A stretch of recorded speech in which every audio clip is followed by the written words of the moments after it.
If you want to say it, do follow along, but please keep your mic muted because there's a latency and there will be a delay and then it throws everyone else off. So if you want to chant along, but keep your mics on mute, please. Taukum.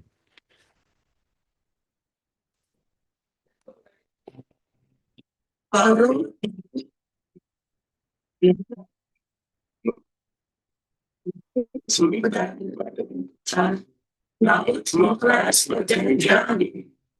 I take you. I need to let show him that. I should call it Johnny. And got something that it's called got something that make it wow.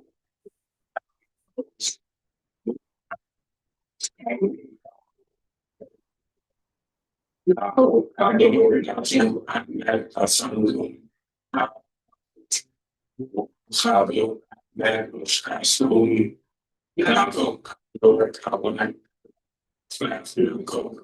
shower, né, a boa área, a correja,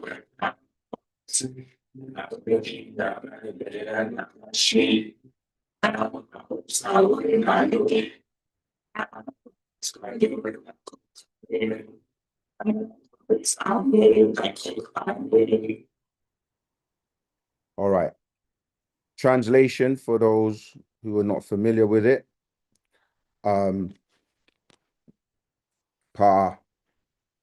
Takud, the affirmation. It starts off baror, baror, baror. Nabab, naktar, muktar. Naut mukdad, baded patar, naut muklas badedianun. Which is holy, holy, holy. Master, overseer, almighty. No God except Patar. No savior except Naktar Mukhtar. Yanun. Then it says the affirmation. And the first line is Anuki Jawef Pa Ashuk Empar Paut. I am inside the divine love of the all expanding. Wu Kalal Ashuk Kawun Jawef Naya. And all divine love is inside me. Anuki Kasam Un Empar Paut. I am a part of the all expanding. Wu Pa Paut Kawun Kasam Un Em Naya. And the all expanding is a part of me. Anuki Wahu Ame Pa Paut. I am one as the all expanding. Wu Pa Paut Kawun Wahu Ame Naya. And the all expanding is one as me. Nakukador Najor Ame Kasam Un Em Pa Paut. I can succeed as a part of the all expanding and fell as an individual person. And then it goes on. Sorry, I skipped a little bit. Yeah, and fell as an individual person. Then it goes on. Nakuk kador kawan kalal pafef nakuk arod jawev papaut. I can be all that I wish in the all expanding. Ameh waseh ameh aradni kawun laye bakoy jawev papaut. As long as my wish is to stay in the all expanding. Anuki yabed bie nafashni. I am never by myself. Pa ot kawun anuki. The all expanding is I am. Pa ot kador nakuk kador. The all expanding can, I can. Pa ot amul nakuk amul. The all expanding does, I do. Okay, so that's an affirmation to reaffirm and reiterate that we are together those divine beings that most refer to as God or goddesses, known as supreme beings. We are the supreme beings of this day and time, and we have a huge responsibility that we are, and that responsibility together is for us to those divine beings spread and that most teachings refer to as God or goddesses, to wake people up, known as supreme beings, to help humanity. We are the supreme beings of this day and time, and we have a huge responsibility. Every one of us are, and that responsibility is our responsibility. It's our purpose. Divine beings spread, and of course, you have your individual purpose, but it really is a collective purpose as well. Those beings that have been raised by the only one sent to do so, and that's Partner Babyanun, Dr. Malachi Kabina York, the reformer, the master teacher, known as Yanun. So what I'm going to do today, the title of today's class is, Will You Help Us to Help You? All right. Before we get into that, I'm going to just do a quick introduction for newcomers, and then I'm going to read a part of that, and then we're going to get into the topic for today. All right. So for newcomers, I'm just going to share the screen so that we can give you like the websites and everything so that you can actually do your own due diligence and research once class is over, so that you can actually, make up your own mind. We're not a religious organization. We're not a church. We teach actual facts, and we teach the right knowledge, which will lead you to the right understanding, which will take you to sound right reasoning. Okay, so we do answer questions that are put to us. So people do ask us questions about religion, but religion is dead. Wu-Sabat killed it. And that's an actual fact. Yeah, so we do answer questions on religion. We answer questions that are put to us, but really in the day and time we're in, as I've just said, Wu-Sabat is here to take you to the new dimensions of reality that we're moving into. Wu-Sabat is the answer, and we were known as the Answer Allah community.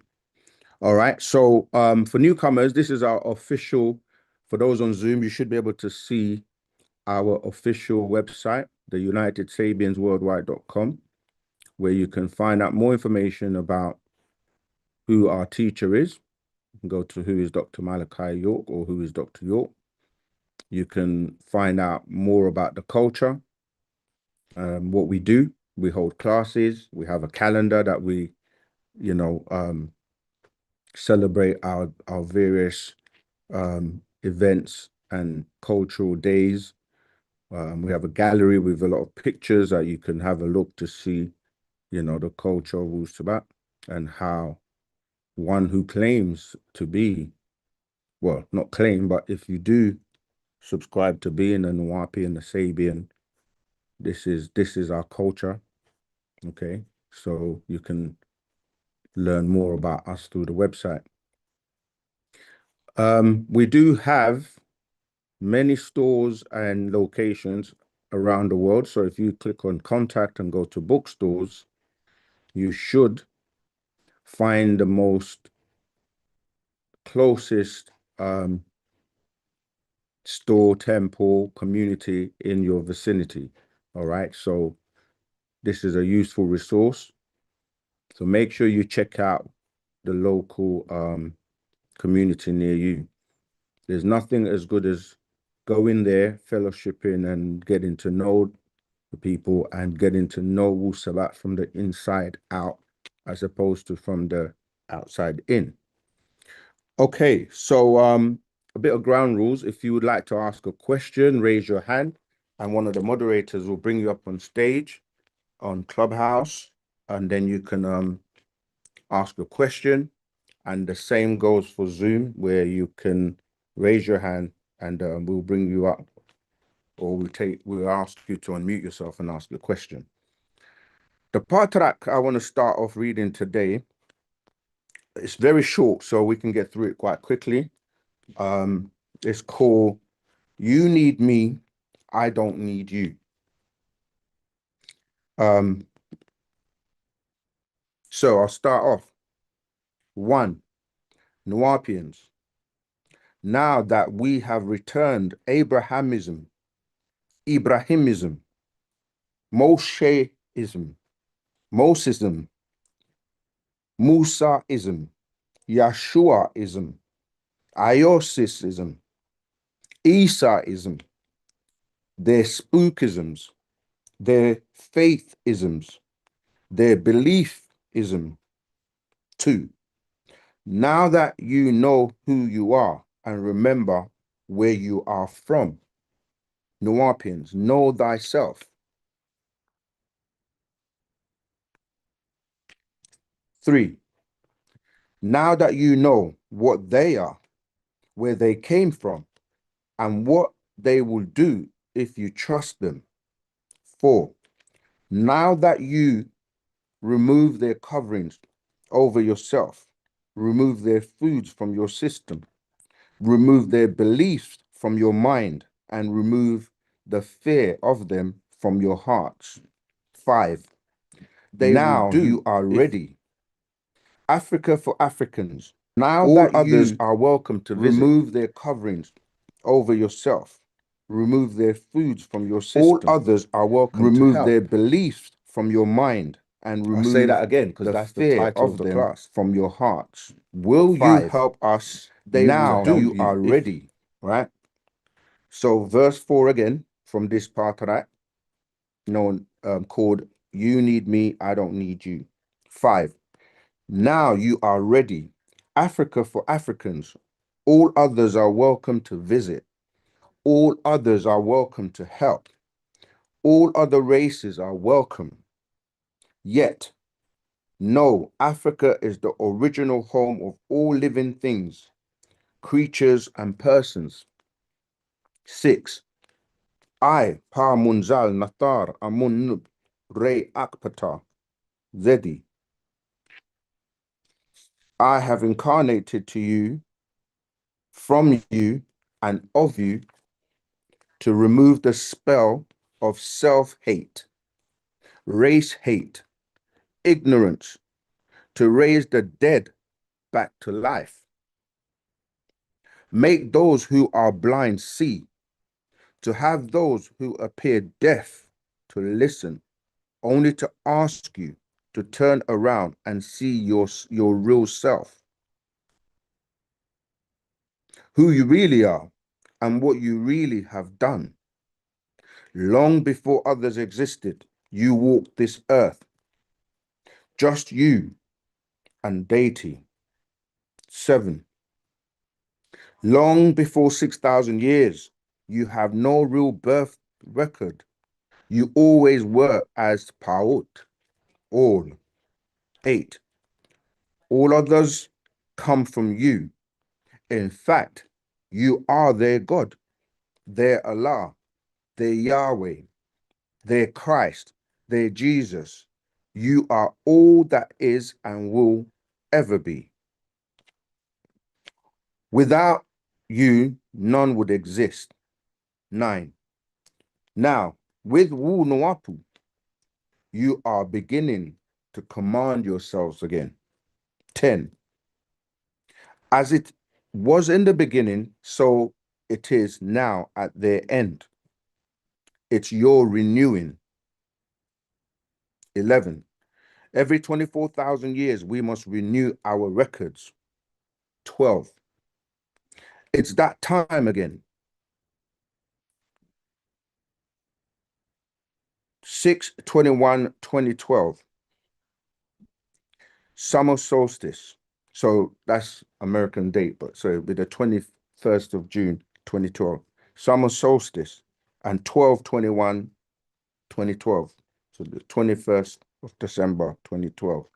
Winter solstice.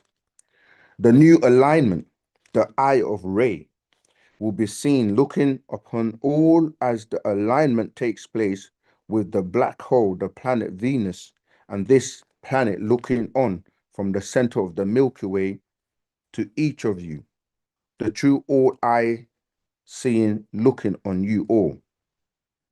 13. As we renew our story and his story fades away. 14. Or do you still think you need them to rule you, to teach you, to preach to you? 15. Or do you still need their recommendation to be self, their approval in their religions, which is not your own? 16. You, Nuwaupians, yourselves are your story. Don't let others tell you who you are and what you should be. 17. Truth is already written on your hearts, known and read by all. They all know you are God, their God. They worship you while they teach you to worship dead relatives of their blind faith. 18. You now must show that you are the living word, their God, their Christ, their Messiah. 19. The result of your teachings can't be written. It is born on paper as the living word with a spirit and soul that as you read enters your being and heals you, removing all fear, doubt, and sins. It transforms you back to God, being sinless. 20. You are the spirit and soul of the living Natharu, Nuwaupians. 21. Not on or in their books, but in your hearts. 22. Such confidence as this is yours through wu-nuwaup. You are renewed, born again, made anew. 23. Not that you are competent by yourself to claim anything such as this of yourself. Don't fool yourselves, for your competence comes from Natharu to you from above. 24. Natharu has made you competent as keepers of this living word made flesh in you. 25. Not of the letter, but by the words. 26. The living word, wu-nuwaupu. 27. For by words mortals kill, so also by words must you children of Natharu be raised back to life. 28. For by their religious words they brought death and killings, which was engraved and recorded in their scriptures. 29. By your words is life, and is everything to remove the fear of death, which they teach. 30. They can't look you in your face when you ask them of their teachings of death, killing, wars, which their scriptures teach, and they claim comes from their deities. What kind of deity watches as all this suffering takes place as you offer more flesh and blood? 31. How can a deity condemn to death what and who he created with life? 32. For by that he or it, which or whom is glorious, has no real glory. 33. He or it, which or whom is righteous, is not right. 34. Now, in comparison with the surpassing glory or real or reality, truth is truth. 35. I know that they are fading away with their false glory, and now much greater is the glory of you who was first and now last. 36. Therefore, since you Nuwaupians have actual facts, you are very bold, having no fear of anyone these days. 37. You are not like those who feared to speak out on Africa as Africans. You have no fear of none and no one. 38. Unlike those whose minds were made dull, and out of fear they refused to listen to the truth for fear of their masters, not Nuwaupians. Have no fear to stand up and say, I am African, proud of who and what I am. I don't need your religions, your gods, your beliefs. 39. I have been given all I need by nature right here in Africa, the best and richest part of the planet. 40. I don't need you. You need me, or you would have not left the caves and mountains to come to Africa. 41. You needed me. I did not and don't need you, or you would not have kidnapped me from Africa. I did not kidnap you. You needed me. 42. I don't need you. You need what nature has given me, or you would not come to Africa to take my natural resources.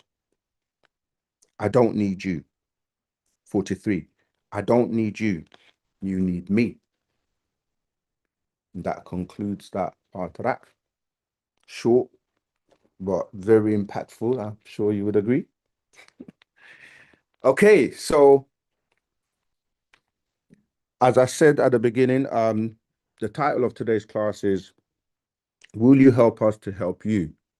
And it's just to kick off the class, but we're really going to be going into Q&A for those who have questions. Now, many people may ask, what does the title mean? I mean, what do you think the title means? What do you get from it when you hear it?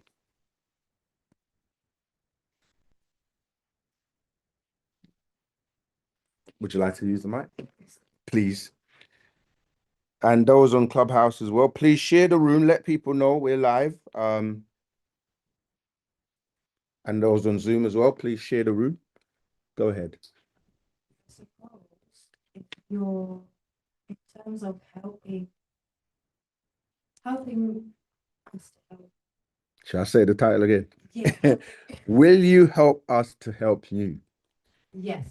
So sometimes in life, certain resources, certain things, and I think people get into the certain mentality that they think that they have to do everything themselves. And they don't realize that mentality alone is what holds them back. Because if they were to look for the help, because help is there, then they would realize that there is enough help there, enough resources there for them to do everything that they want to do and need to do to help themselves.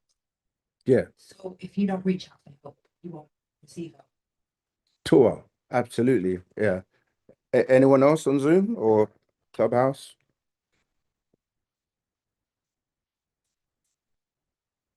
Okay. Let me make sure that. Can people hear us on Zoom?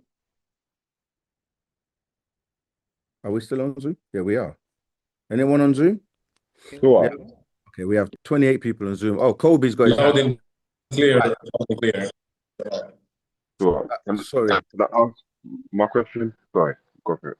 Or answer the question. I'm hearing two people speak. Go ahead, Colby. Okay, so what I take from the title, what were you asking? The title of the class or the title of the Pateract? The title of the class, but if you want to comment on anything on the part of right, we can also, yeah, you can also comment on that too.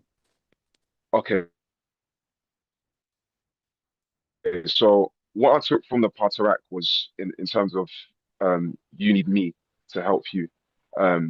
What I take from that, what from what you've read is the master teacher The title basically. is You Need Me, I Don't Need You. I don't need you. Yeah. Okay. So from that, what I take from that is the master teacher declaring that obviously foreign people had to come into our lands in Africa and take from us in order to build their world essentially.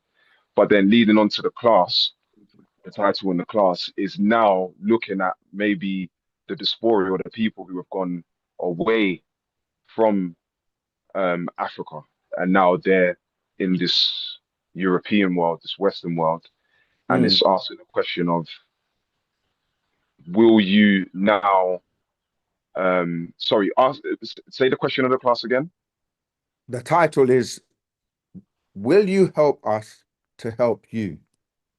Yeah, so it's basically saying to the diaspora or those who are living outside of Africa or the traditional African ways on, will you help Africa so Africa can help you? That's sort of the analogy I'm getting after you reading the part of it. Okay. Tawat. Anyone else?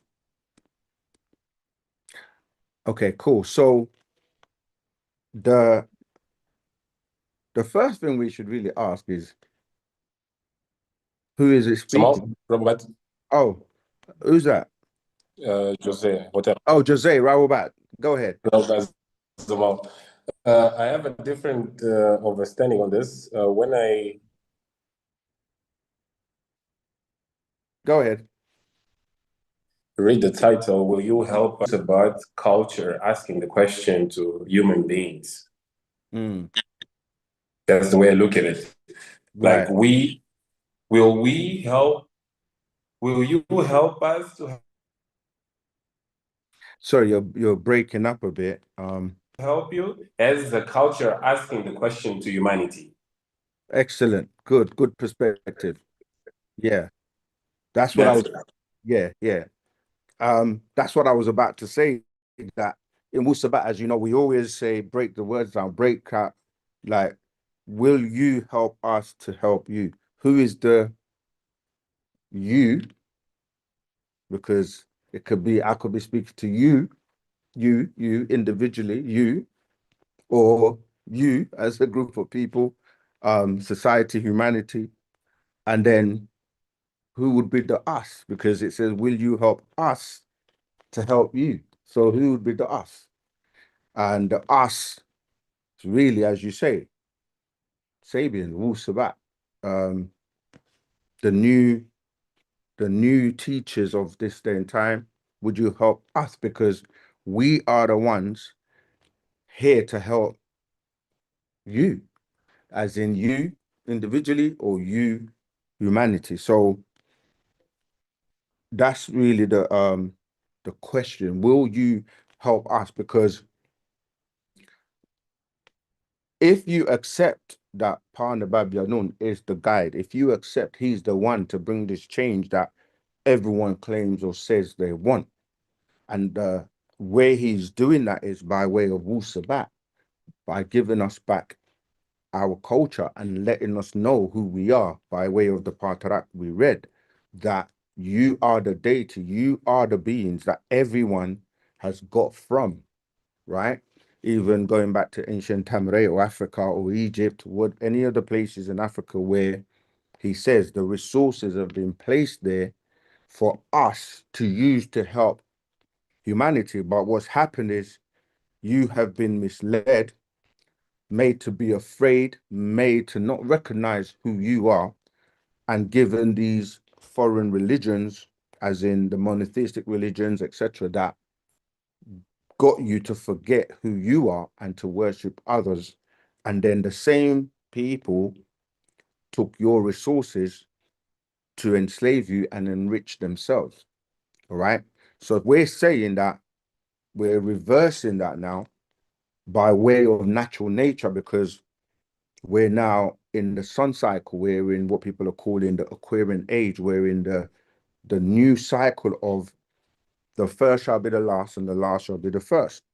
And we are now waking back up. So if you know all of this to be true and you see the power of the master teacher, Parnabab Yanun, Dr. Malachi Zio, and the power of Wu-Sabat, what it's doing across the world and helping people, humanity, then if you as a individual or a group would like to see this change, then will you help us to make that happen?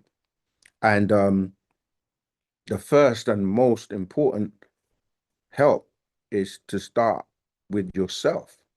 You have to like he says in this, you have to wake up and stop being, fearful, stop being subservient, start to get yourself back into the divine and supreme being that you are supposed to be, which most look at and term God.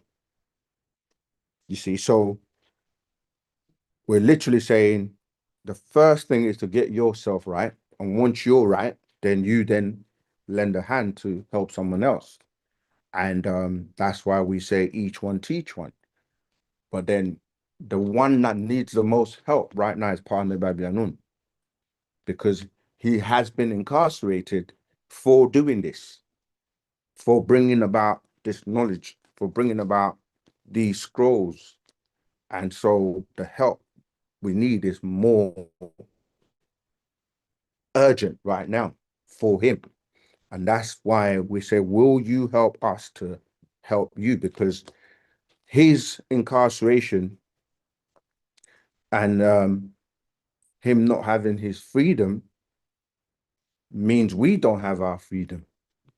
So when I say you, although you can look at that as you individually, yourself, you can also look at it as us collectively as one, because we are one. So will you help us to help you by freeing Partner Babianun and by freeing ourselves? Yeah, so and people are going to say, well, what help? What can I do? And no matter how small it is, if everybody did their part, their little part, collectively, it's massive. So that's what today's about. Right now, it's more urgent because we say to people all the time, okay, read the scrolls. Yes, definitely read the scrolls, because that's helping you. We are helping the world by putting out the knowledge and the information for free. And I've been doing so for over 50 years and will continue to do so, because it's about finding those beings, those people that still have their soul, that still want to make these changes. And every single person that we can find that is touched by way of Partner Babianun, by way of Wu-Sabat, you should be helping. And how do you help? Well, first thing is to get yourself in order. And that is ongoing, that's work in progress. And then the second thing is going to be meet with family. We say all the time, go to the stores. No matter where you are around the world, wherever there's a Nuwaupian, Sabian store, community, temple, you should be going there and frequently going, because there are things you're not going to get from being on the outside.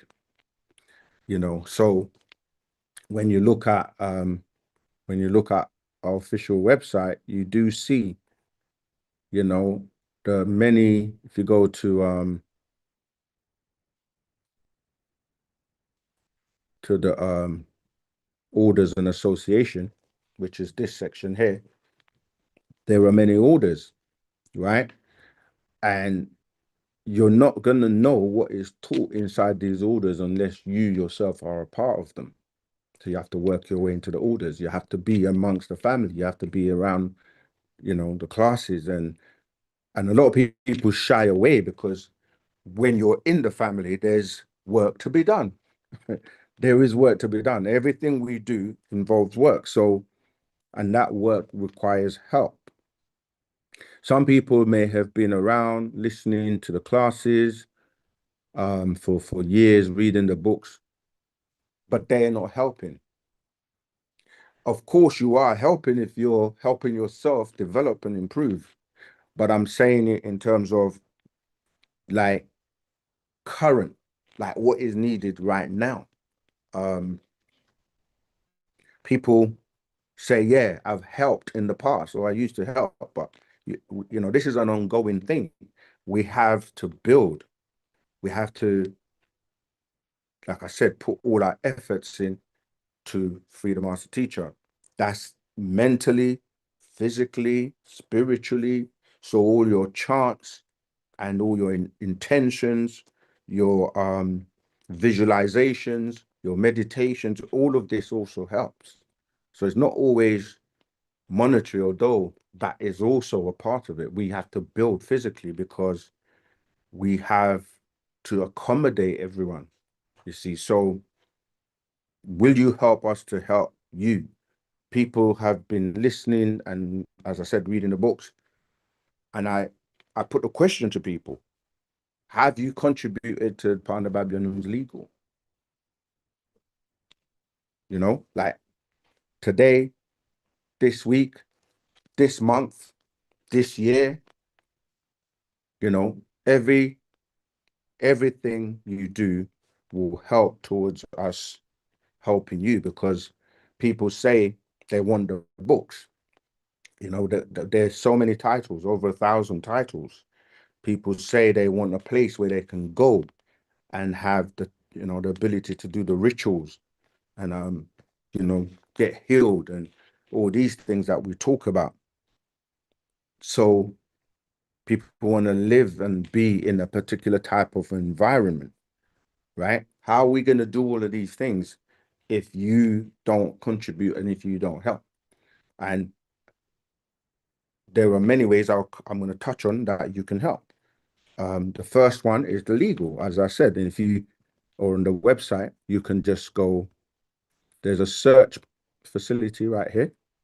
You can type, how can I help? How can I help? And once you do that, it takes you to the page that explains, right? So that's the search result. I'll click on that.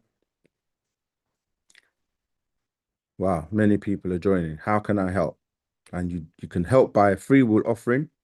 You have the details right there for the PayPal that you can donate to. You have the bank address if you want to do a, you know, a transfer, but it's there. That's one way you can help. Yeah. You can help by coming to the stores, go to the stores, participate in all the events and things that people are doing. Pretty much every student teacher that you see up here, it's a part of one of the orders, and perhaps more than one. So being a part of the brotherhood, being a Nuwaupian man, attending the Nuwaupian man meetings and being involved, because that's how you know what projects we're working on and what we're doing collectively, right? You can also obviously be a part of the community, the family, be part of the sisters, you know, meetings and so forth. So if you don't know how to help, because the question is, will you help us to help you? And how are we going to help you? We're going to help the same way we've been helping, by putting this information out, building communities, practicing our culture, making sure we provide all the things we need as a culture. And that's everything. So when people say they can't get involved, I don't know, are you afraid of building something for yourself? Because the truth is we need it, right? People can't be afraid of truth, because if you're afraid of the truth, that means you like lies. So anyway, I know when these serious types of topics are spoken or come up, people do, I don't know, they shy away, but don't feel any way. And then we have other things that are going on. So on that same page, we've got the legal efforts and we have projects that we're working on. Sanctuary of Yanun, for example. This is going on right now. And it's a place where you're going to be able to, one of a kind on the planet. Look, the first of its kind on the planet, a venture being constructed in Trinidad. You can help. The contact details are right there. You know, so will you help us to help you? Any questions about anything so far? Oh yeah. In each store, in each community, they're also participating in many things. It doesn't always have to be something you do by yourself. It could be a fundraising event. You know, we've done a few. There are many, many ways we can do things to help spread Wu-Sabat. It's propagating, it's making videos to get the word out there like we do. We put out videos constantly, and we speak to different people. We're out there talking to people. So there's a lot to be done. There's propagating to be done, finances to raise, stores to build, temples to build, schools, name it. Everything you are unhappy with in this system or in the Mukasu system, do you not have a skill? Do you have something you can contribute or give? Yes, you do. Everybody does. So help us to help. Will you help us to help you? Very quiet today. Any questions? Anyone?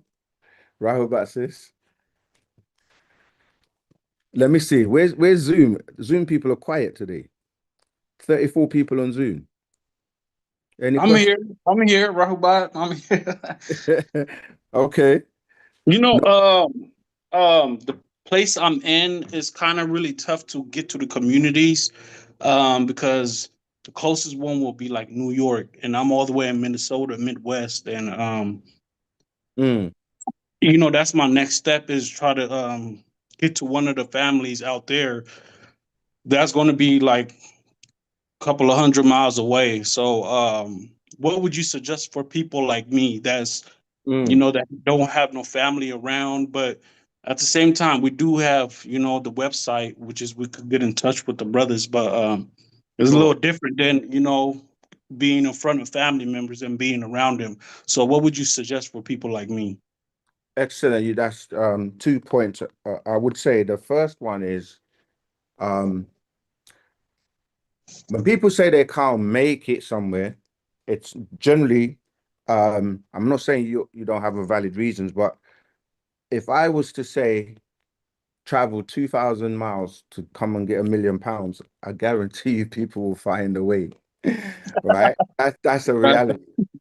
Now, if you can't make it regularly, you can try going maybe once a month, once every 2 months, whatever the frequency.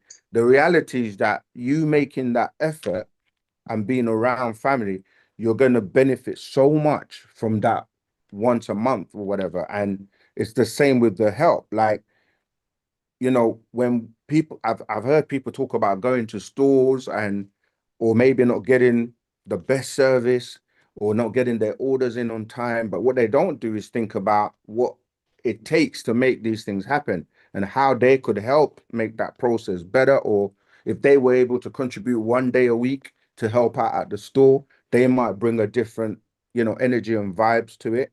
But yes, the second point is you're right. We can also utilize online. And you know, these days people can work from anywhere in the world online, and there's still help that you can give online. For example, you can help with answering questions. You look at the comments sections of our videos, there's millions of questions. We can't, once we publish one video, we move on to the next one and the next one and the next one. But people that see that video that we may have done last year, they will post comments and maybe have questions, and people can go in there and read and answer certain questions. You know, you can help with marketing, social media, distribute. You know, there's many things you can do from your home or from online. So I'm just saying, I can feel your, you know, your energy. You mean well, but when I'm saying these things for everyone's benefit, you know, there are many things you can do and help with even remotely, and you can attend classes and you know, there are chants that are done on Telegram.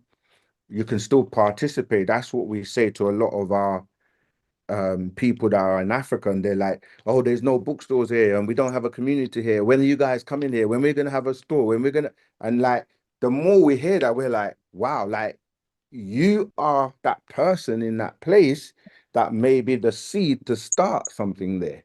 start study groups, get together with other people, and you start it, and then we will help build. And so everyone has potential. Everyone can do, like, you can create whatever you want as a god, as a goddess, if that's your, you know what I mean, your passion, your calling. So I hope that helps. To idea, brother. Thank you.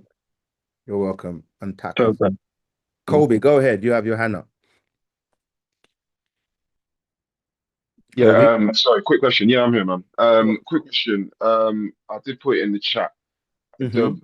In the Patarak that you just read, you mentioned a date in 2012 and Yeah. Pluto. I just wanted to get clarification on that date.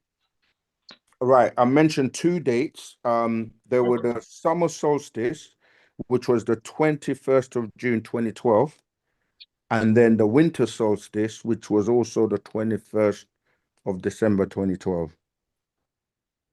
May I ask what was happening in 2012 for Right. those So, two dates to be? Yeah. yeah, sure. The alignment was happening. Do you remember the movie called 2012? Yes, it's been a while since I've watched it though. Okay, but you did watch it, right? If Yeah. you watch the movie 2012, because this was the dimensional shift, a lot of people were talking about the dimensional shift, and we're talking about the Mayan calendar, and saying that was the end of the world. And when you watch the movie 2012, it explains about what took place, the catastrophes, and then the floods, and they were building this boat like Noah's Ark. For those, I know it's a spoiler for those who've never watched the movie, but it's quite old now. You should be able to, but go and watch it. And yeah, so only those who could get on the boat were allowed to get on the boat. And it wasn't based on how much money you had. It wasn't based on religion. It was based on the skills and what you will be able to bring to help with the rebuilding of the new world. And the new world, because most of the world was destroyed. The most memorable part of that movie is what? Anyone that watched the movie, if you can remember. The end. Right. Use the mic. Please use the mic. Someone's alert, someone's awake. Yeah. Let me see, because that was what stood out for me. One of the places that wasn't affected by the destruction was Africa. 100%. Go. That's when they came out of the flood and the whole world. The only place that was still there was Africa, and that's tells you a lot. See, they will show you and tell you things in movies in a subliminal way, but if you don't know what's really being conveyed, you just see it as a movie. But in that, they were telling you that, the safest place to be when these things come, you should be listening and paying attention to the signs. So alignments of planets and certain things in nature will let you know what's going on. Right now, everyone's afraid of Three-Eye Atlas, but go back and watch our videos. We told you about Apophis, and there's a video I did. Half of the time, I can't remember the name of the video because we do so many videos, but I'm sure someone in the audience will be able to remember the one we did where I gave the names of the different the meteorite and what they were trying to do, and I gave movies to go and watch, like Armageddon and Deep Impact, and these are movies that they've been telling you what's coming, you see. So you should not be caught out if you know what's coming and you've been preparing. And that's what we do with Wu-Sabat. We're ahead of the game. We've been ahead of the game for we're probably 100 years ahead of everyone else. And now everyone is talking about things we were talking about 50 years ago. So where do you think we are now in terms of where we are at, in terms of the knowledge and information that Parnabab is sharing with us? It's not all public. But what I'm saying is nothing anyone is saying out there right now, whether it's Anunnaki, extraterrestrials, or Jesus having children and being married and 3-parent birth, tri-solar systems, name it. Nothing anyone else is saying out there we haven't already said in our books by way of Partner Babylon, by way of the master teacher. And now everyone is like, wow, he said this so many years ago, the Millennium Book, the year 2000, What to Expect, the Luciferian Conspiracy, Leviathan, 666. He was breaking down the whole 666 thing years ago that you hear a lot of people talking now. So what we're saying, this is what I'm saying, like, will you help us to help you? Because we have so much we need to accomplish in such a short space of time. But our people, they like to be lastminute.com. You know, and then when it's all going down, then everyone wants to panic. And it's too late, because you have to be prepared. You can't, you can't build a house in a day, can you? Well, depends what kind of house you're building, but if it's going to be safe and secure and everything, go lay a solid foundation and then build on top. So yeah, that's the dates it was referring to, because it's talking about the alignment. It said that from that, it's from verse 12. It's that time again, 6/21/2012, summer solstice, 12/21/2012, winter solstice. The new alignment, the eye of Re will be seen looking upon all as the alignment takes place with the black hole, right? The black hole, the planet Venus, and this planet looking on from the center of the Milky Way to each of you, the true all eye seeing, looking on you all. So that's again referring to when you look at the all seeing eye, it's the eye on top of the pyramid, right? You pull it up, which means a lot. So if you look at the dollar bill, dollar bill, right? The dollar bill. Why the dollar bill? Why is the dollar bill so significant? Let me move this out of the way. Anyone? Why is the dollar bill so significant? Because it has a lot of things that date back to Egypt. It got the pyramids in there. It has a whole lot of subliminal things in there, and it seems like it's all the knowledge that comes from Egypt. If you look at the bird, that's the sign of Enlil, the sky god thing. You got the pyramids with the eye on the top, and That's right. it's just, yeah, it's just there. It's all there. And that eye, all seeing eye, is you. Because when you get to the top of your development, whatever you want to call it, you become that God looking down. And to be God is to take on the responsibility. And this is what I'm talking about. A lot of people are shirking their responsibility. And we can go and break down the pyramids, or as my brother was almost saying, it's from Egypt, and it's telling you your story. And people say Illuminati, blah, blah, blah. Well, really, it's the capstone. Like, you climb up to the top and you become that god or goddess that you have to now act and do and be the supreme being that you're supposed to be.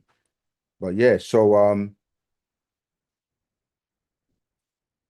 yeah, they tell you your entire story and how they stole you and everything from Egypt. So when we're saying that all-seeing eye, it's you, your third eye. You're climbing up to the top of your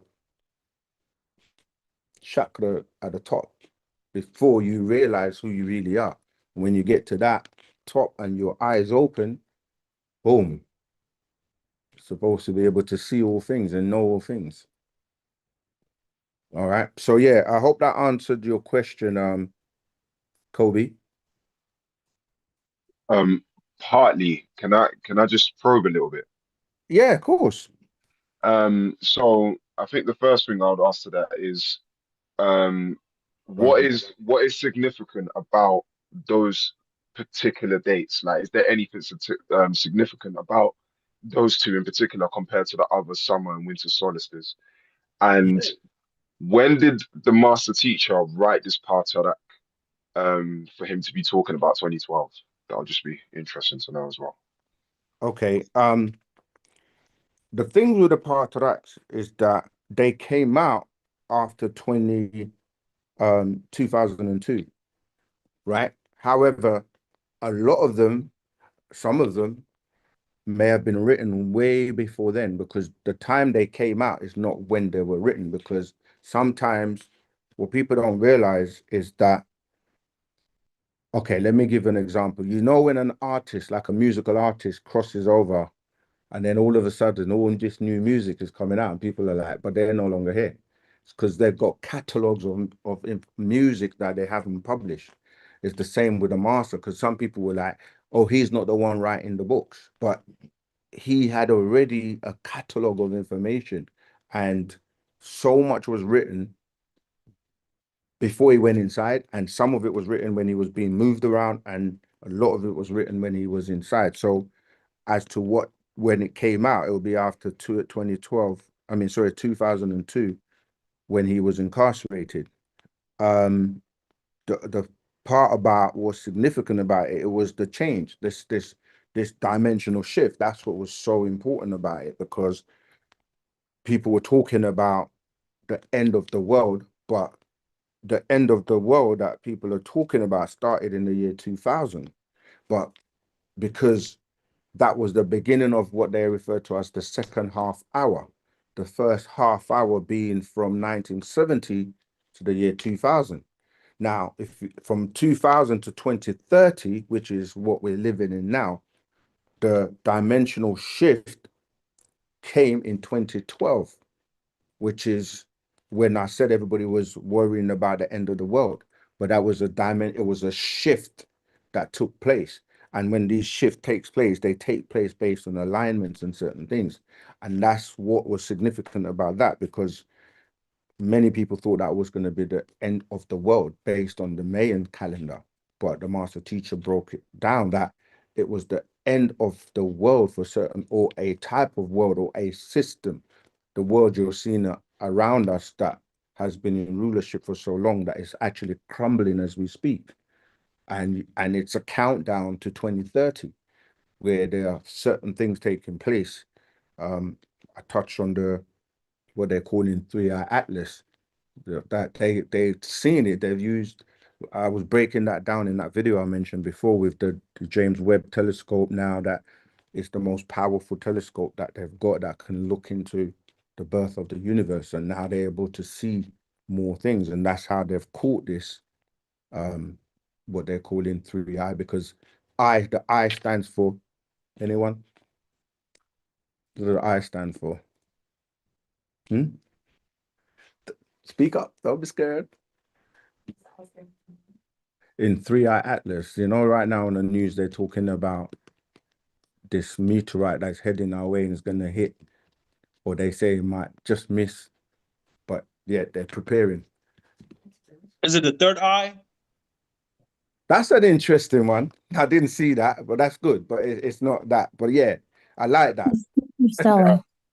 Interstellar. Who was that? You got it. It's Lorraine. Hey, Lorraine. Yeah, Interstellar.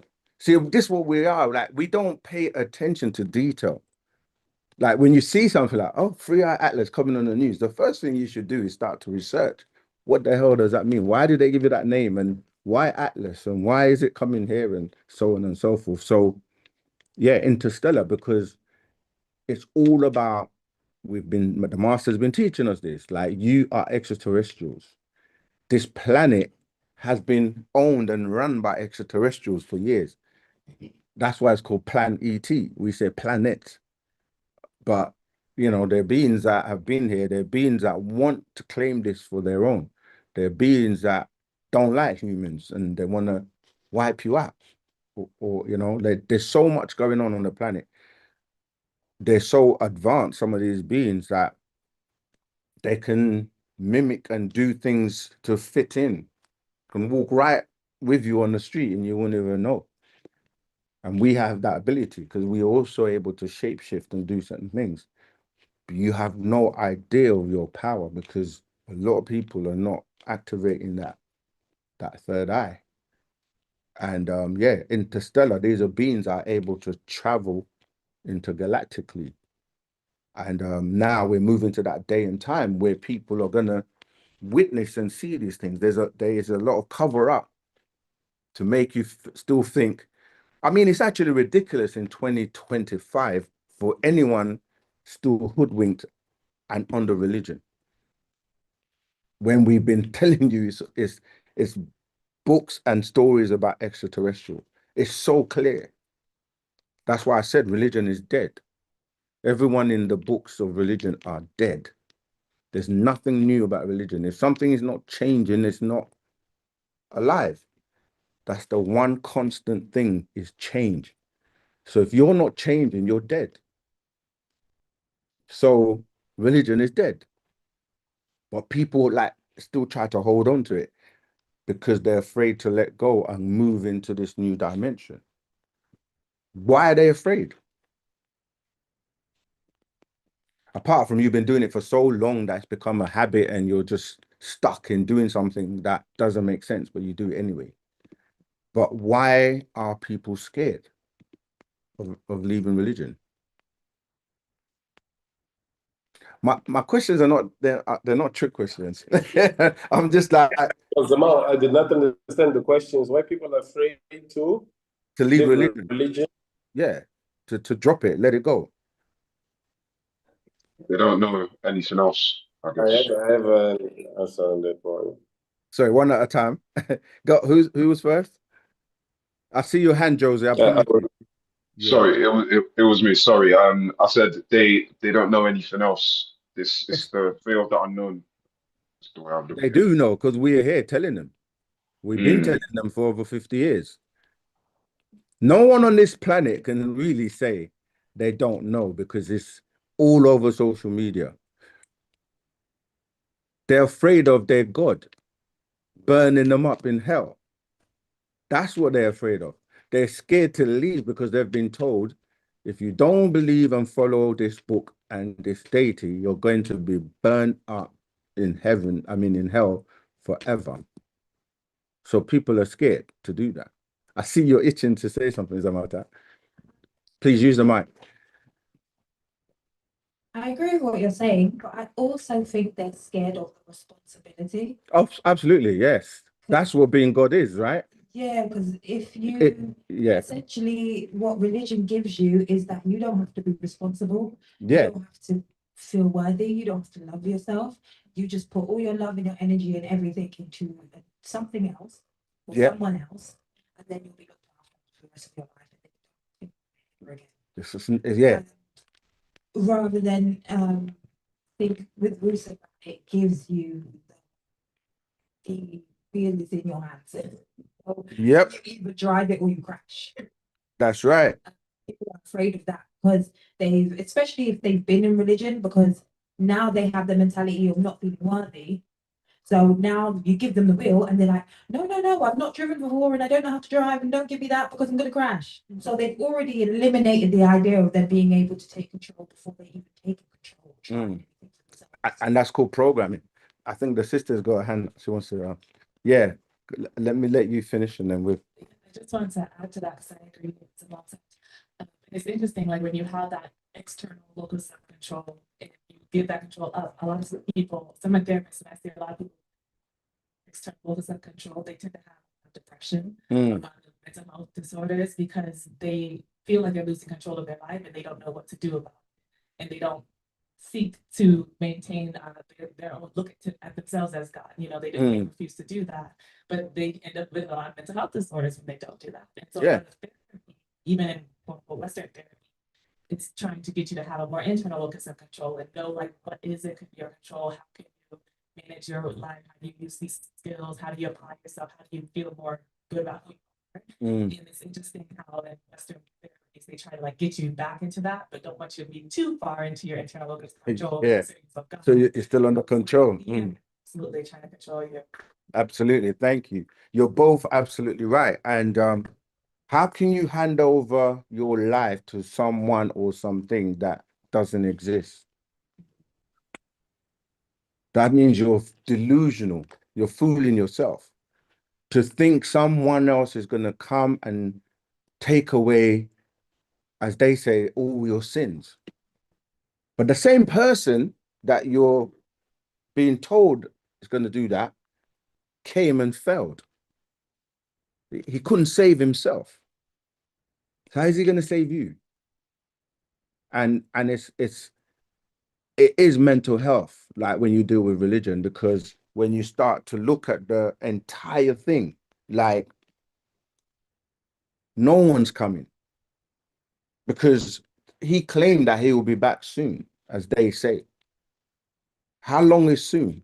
If I said to you, I'll be back soon, right? How long would you expect me to go before I come back? And how long would you be willing to wait? There are people that come to the store waiting to see me. Like, do you think, okay, they might wait an hour. 2 hours is pushing it. 3 hours, a whole day, a week, a month, a year. But this is 2,000 years that this claim was made. He's coming back. 2025 years later, people are still waiting. So it's like, would you go on a date and wait for this guy for that long?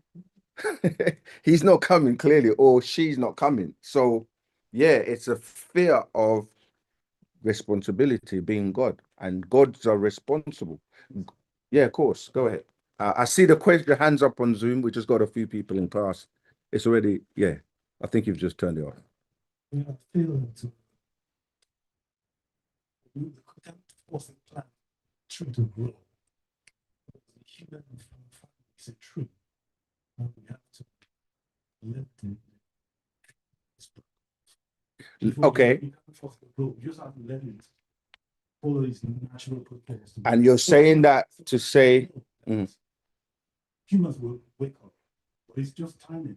No, but this is the thing. This is why we're here, because people don't even know they're asleep. Yeah. Do you know when you go to sleep every day? No, you don't. You don't actually know when you fall asleep. You'll be lying down and you drift into sleep. So you don't actually know when you fall asleep. That's how easy it is. People have been put to sleep by the spell, and they've been asleep for 6,000 years. And it's even gone to the point where you say they're in a coma state, right? Because when you're in a coma, you're not dead, are you? Are you? You're not dead. No. But you're there in this state where you could wake up from, or you may never wake up. And they have to say, you know what, we've waited too long, let's pull the plug. You see? But the day and time we're in right now, the whole point of the master teacher coming is to wake you up from that spell, from that sleep, the spell of sleep, known as Kingu, Leviathan. So if you just remain there like that, like what you're saying is, oh, everyone will just know they need to be woken up. And it's like, when you go, for those who still go to work and do like the 9 to 5 or whatever, do you set an alarm to wake you up in the morning? You do, right? Why would you set an alarm? Why don't you just go, oh, I'll wake up when I wake up, and then that's the time I'm supposed to wake up? Because you've got to be somewhere at 9 o'clock. So some people naturally, their internal clock, I see all the hands up on Zoom, I'm not ignoring you. They have an internal clock where they can just wake up at the same time every day because you've trained yourself. Others will hear the alarm and reach out and just turn it off and go back to sleep. And others will jump up as soon as they hear the alarm. This is what's happening on the planet when it comes to you being now compared to maybe 10 years ago. that. Right, that's because Partner Babylon is here. That's the alarm. That's what I'm saying. That's the alarm bell. He's come and he's like, wake up, you sleeping gods. And now the mummies are waking up. He's saying, come out, Lazarus. You know, the stories they give you about Jesus waking up Lazarus from the grave. This is what we're saying that I saw oh, you are on the stage. Atifa, I haven't forgotten about you. I tried to bring you up on stage before, but okay. I'm gonna come to you soon. Yeah, so Partner Babyanun's like boom, time. And that time is called now.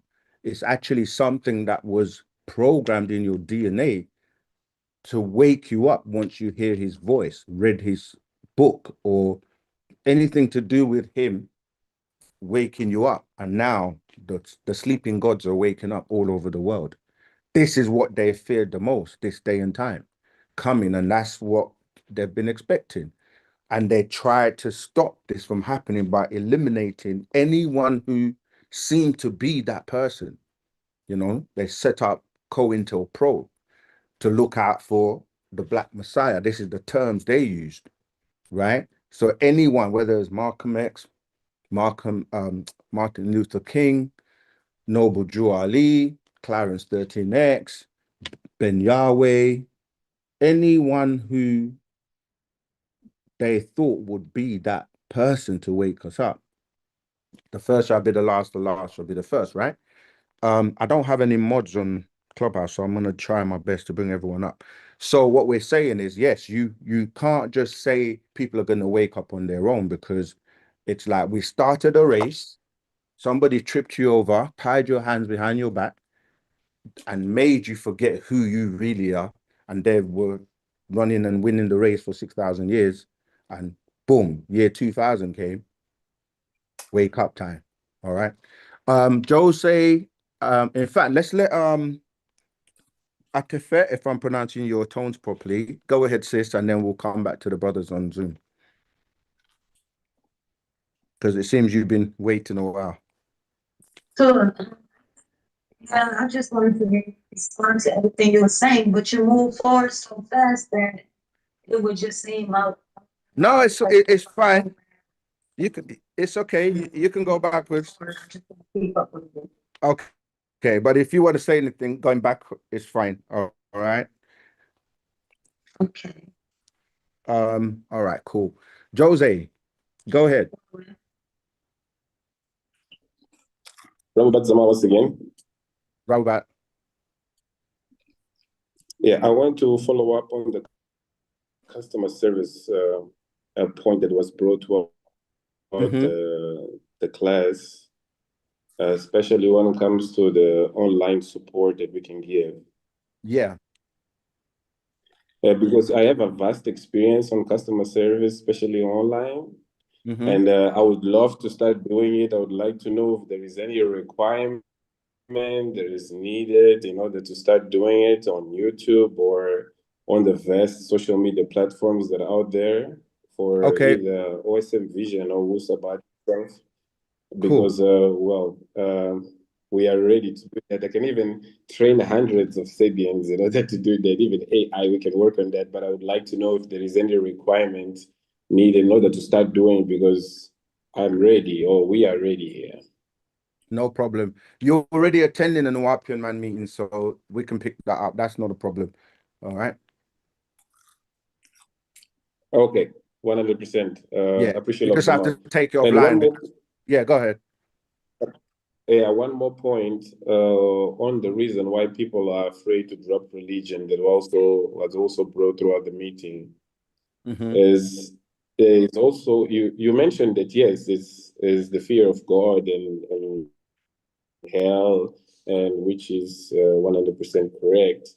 And I was looking it on also a different angle on it's also related with identity. Because of the belief, what it means itself, and the regurgitation that each people are into it as well.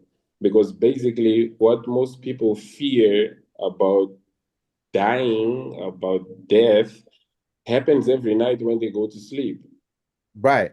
That's what I'm saying. Aware of it. Yeah. It's something you can't do. That's why I was saying, I asked the brother, do you know when you go to sleep? Because sleep in our doctrine, as broken down to us by Partner Babyanun, is the sister to death, right? If you went to sleep and didn't come back, how would you know you were dead? Because that's exactly how it happens, where you drift into it. It's the same with being spiritual. People think being spiritual is something that you get a yoga mat and fold your legs and close your eyes and now you're spiritual. And it's because I don't know who's laughing, but it's become a fad where you just see people with their yoga mats and they think that doing Pilates or that they're spiritual. No, there's more to it than that. So yeah, it's intentional. We naturally are spiritual. It's only people who my okay, sorry, someone in the chat. Yeah, so it's like you drift into being you, like your spirituality. It's not something we have to try so hard to be. We're naturally that, but we need to know who we are and be awakened to recognize that. All right. Omar, you got your hand up. Go ahead. Yeah, I had two questions. I ain't gonna try to make it long, but one question is, why do the entities that's running this planet, why do they leave subliminals? They're not being too secretive. You know, if they was try to keep us contained in a way we will never find out, they wouldn't throw no subliminals out there. Mm. You see, again, they tell you they actually tell you everything in plain sight. You heard of the movies Eyes Wide Shut? Yeah. Yeah. So what it is, they've been testing to see if your eyes are open, if you are now no longer afraid of them. So from time to time, they will put things out to either instill that fear we're talking about, where people won't move. So they do these social experiments. Um, Hmm. it's problem, reaction, solution. They'll put a problem out and watch to see the reaction, and then they will say these people are still asleep. But more and more now, they're realizing people are not asleep anymore because, like it's not working as it used to. Back in the days, like even the whole mask of religion, like we've opened your eyes to it to the point where you're looking at it now, like, wow, did I actually really believe this? Did I used to fear God? Did I used to fear I'm going to hell? Now you don't have that fear. That's why I read that part of that, because they are trying to see how much power or control they have. Because remember, it was a hypnotic spell. Yeah, it's somebody putting you in a trance. And imagine I'm doing this to your eyes to see if you're awake and you don't recognize. So it's a mechanism where they do these things to see if you're awake. But now everyone just breaks it down and exposes everything as soon as they do. Remember the concerts like they have with like the Super Bowl, or all of these things they used to Yeah. do. You didn't even used to watch and see the rituals that were being performed right in front of you. But now everybody knows and everyone can see it. Well, not everyone, but the majority of people are waking up. And so, yeah, when the Rodney King thing happened, they were like, let's see if people are going to rise up and even come to do anything.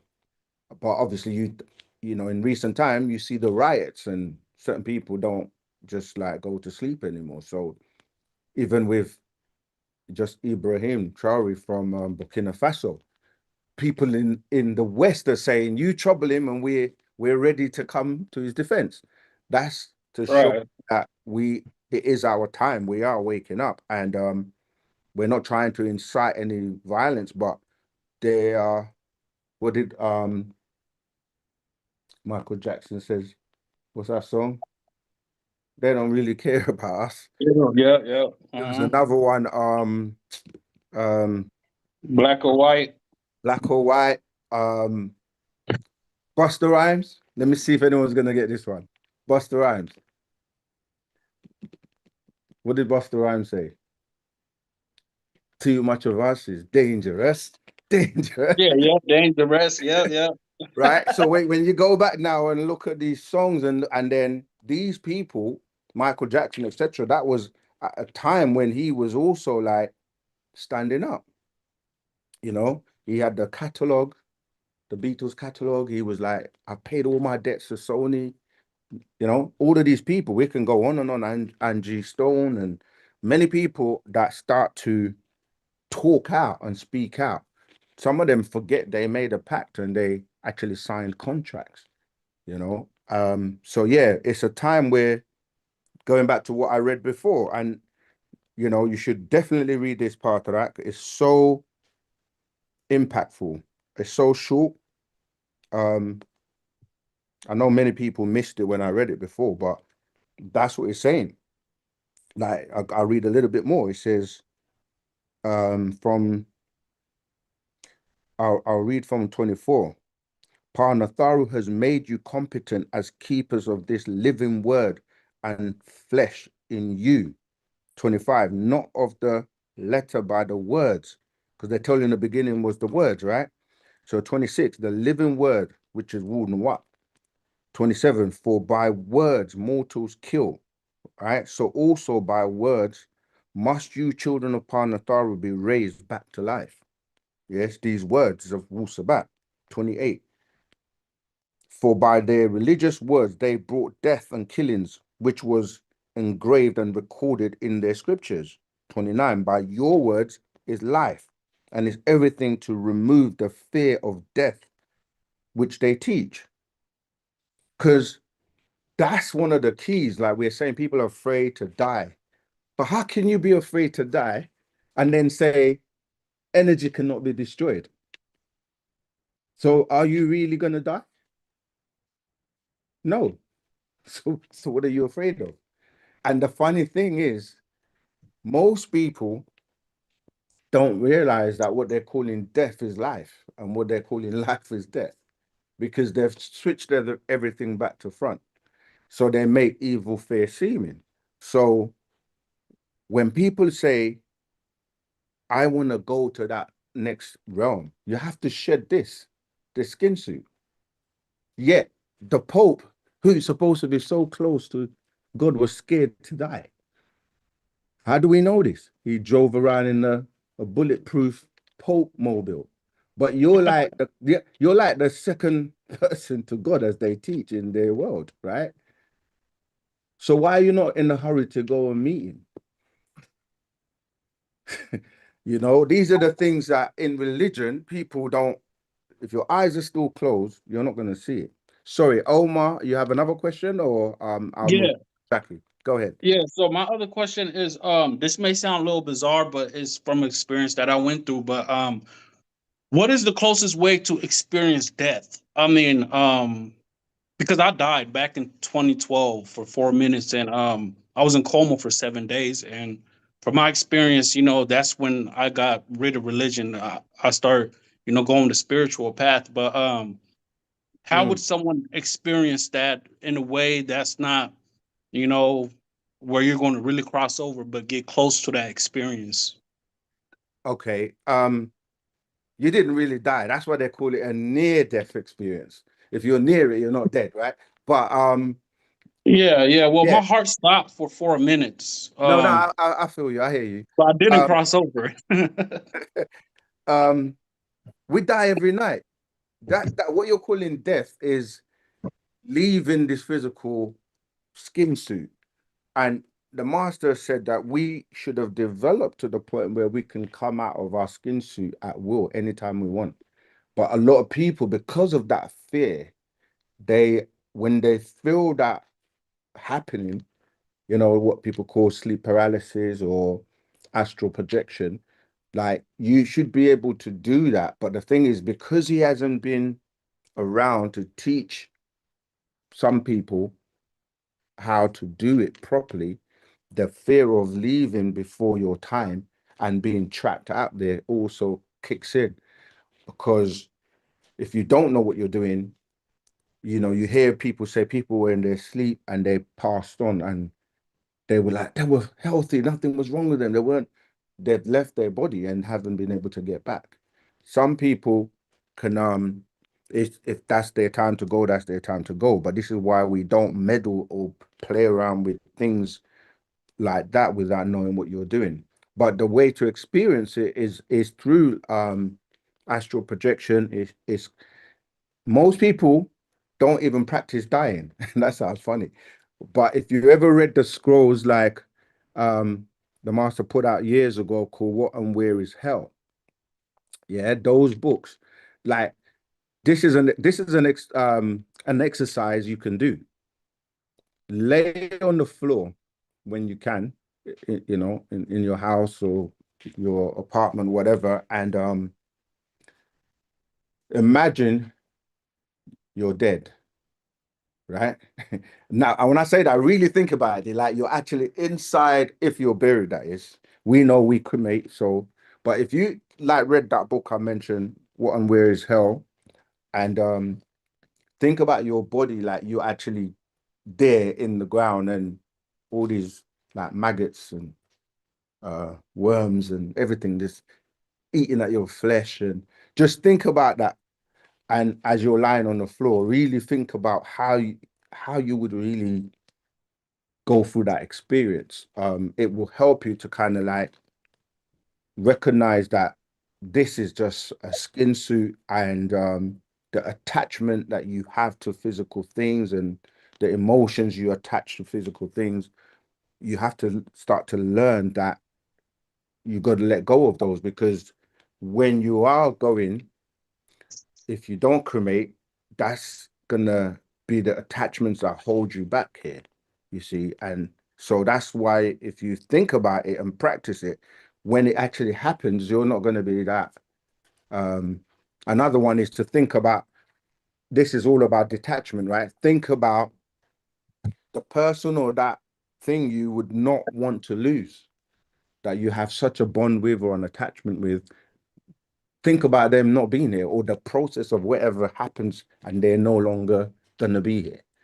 Now, when you do that, it will get you to realize you can't, it could be, again, it could be your children, it could be your loved one, it could be your mother, whoever it is.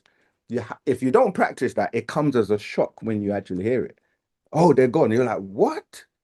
Then people start crying and all. But if you prepare for these things, because it's going to happen whether you like it or not, and you don't know when it's going to happen, so you might as well prepare and practice for it. And that will really give you a reality check of, like, is that car really important? Is that house important? Is that person important? Of course they're important, but you know what I mean? Like, you don't want to hold your soul here because of the attachment to that thing or that person. So you have to learn to let go, relax and let go. That's one of my favorite relaxing with the Ethereum tune that I think it's on YouTube. But I hope that answered the question, Omar. We got Yeah, to what scroll can I get to find out how to protect myself during like an astral projection? Because I accidentally do astral project, but I don't know what's gonna happen. Right when that happens, I touch my body automatically, find my body and wake myself up because I don't know what to expect. So what scroll can I get to protect me so I can learn more about it? okay, the 24 elders, that's a master secret. Okay. The spiritual you after the physical you dies, that's Okay. another master secret. Soul, spirit, that's a part of that. 30 spirits, yeah, 30 spirits is another part of that. But that's a great question, because like the 24 elders goes through, man, when I read that, I mean, that's like when you first read Genetic Kiss, it's such an eye opener that you realize, wow, I've got to do better, got to start like really putting in the work spiritually, and doing the things that. But to go back to the astral projection thing, the diet is so key. Um, the diet, so no flesh, lots of water intake, many things that we've spoken about, mindfulness, the shook. When we say shook, we're talking about that divine love. There, the meditation, the relaxation. just really realizing that there is a kind of remember it. There was a I have to use the word. There was a prayer that we used to say that trying to remember it. Well, it was basically I'm not this body, I'm not this. I can't remember it, but I used to say it all the time. But it's getting you. It's from the master teacher, of course. It's getting you to detach and say, if I can remember the first line, I'll probably remember it, because this is something we used to say back in the day all the time. But yeah, it is, if I can find it, and or there's a brother or sister that can remember it, we'll post it in the Telegram. Sure. It was basically trying to get you to recognize that you are not this bacteria, carbon based skin suit that people spend so much time, feeding, washing, putting all kinds of cosmetics on it, but they don't spend the same amount of attention on their spiritual being. All right. Well, Jack, go with that. So, man. for Jackie, you've been waiting so patiently. Go ahead. You've got your hand up, so you can unmute and ask your question. Yes, Robert, Rahubat. I was I wanted to add, as to why I believe that some people will not leave religion, because I just see so much loyalty to the leader. It just appears that if the leader would have a different teaching, they're looking at the leader to guide them. And that is what I've noticed. It just seems to me like no matter what you tell them, unless the leader tell them, because you're just so much love and admiration. The leader knows best, and the leader, it has to come from the leader. So I always look at that to say only if the leader could make this turn, they would also turn with the leader. That's what I want to add to that. Tua, but how can you lead when you don't know where you're going? How can you follow someone? It's like the blind leading the blind. So that's why in religion, people that leave religion, they have to wake up themselves. And then what happens is when they do wake up, then they become an outcast, because they start to ask questions. And the questions they ask, because they're so-called leaders don't know, they turn it on them and say they're heathen, infidel, whatever names they call you, because you're just asking questions. But it's a good point you're making, and that's why we say you have to be your own leader, because you can't leave your soul to someone else. That's the one thing that you have that no one can take away from you unless you willingly give it up. And you could be tricked into giving it up. And that's what happens, where people don't realize that your soul, even though you can sell it here, it's not collected until you're crossing over. You see, this is why when people are about to cross over and they're on their dying bed, that's when they become religious all of a sudden and start asking for all the forgiveness and this and that, because when you take these ceremonies like the baptism, the shahadas, and different terms they used, being born again, right? You're being born into giving your soul to these entities in these religions without knowing it. But you call him or her God, or giving my life to Jesus, giving my life to, you know what I mean? Like, you don't know what this Jesus is, which is a demonic being. But again, me saying that to some people, it's like, whoa, like, or even when we say God is not what you think it is, because you're just using a generic term. But you have never actually seen that being. And then when you read the reason why he doesn't want to be seen and he's hiding, he says that no one should see. In the Bible, they tell you can't see God and live. You don't think why? Because these are these entities, these disagreeable, hideous extraterrestrials that eat human flesh. And that's part of the reason why they choose certain people to do the works for them. You see? I saw, was it NY? I tried to bring you up on stage a few times, but it doesn't seem to. Let me try again. I see you have your hand up on Clubhouse, but I've tried to bring you up on stage. Okay, there you go. Yeah, please, you can unmute and ask your question or make your comment. What? Say that. Rahubat. And what I've been following you and Wu-Sabat, just met you online on YouTube. Man, I've been so humble. I'm starting to leave Germany for Ghana Okay. forever. My question is,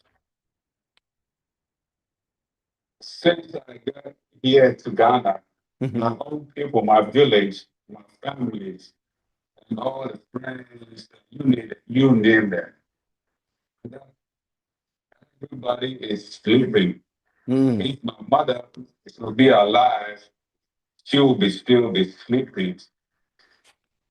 Right. So now, the more I read the podcasts and listen to the videos and the teachings, and I'm always on YouTube, brother.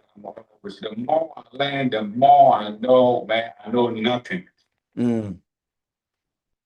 So my question is,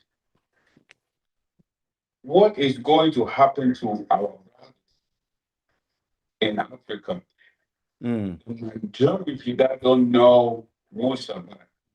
Okay. What can I do, or what can we do to establish Wu-Sabat here, especially in Ghana and the whole Africa? Because this is so dear to my heart, after knowing the truth.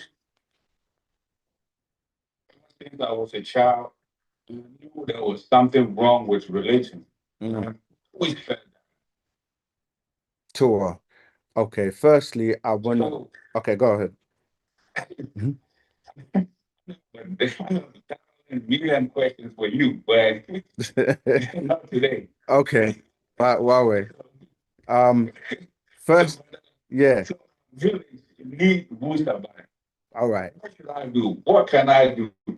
Tua, got you. The first thing I wanted to say is, yes, thanks for your kind words. It's not me, it's partner Babyanun, right? This is one of the things we always have to emphasize. That's why I keep saying that. He's the one that came and woke me up and woke many of us up. And so the gratitude is really for him.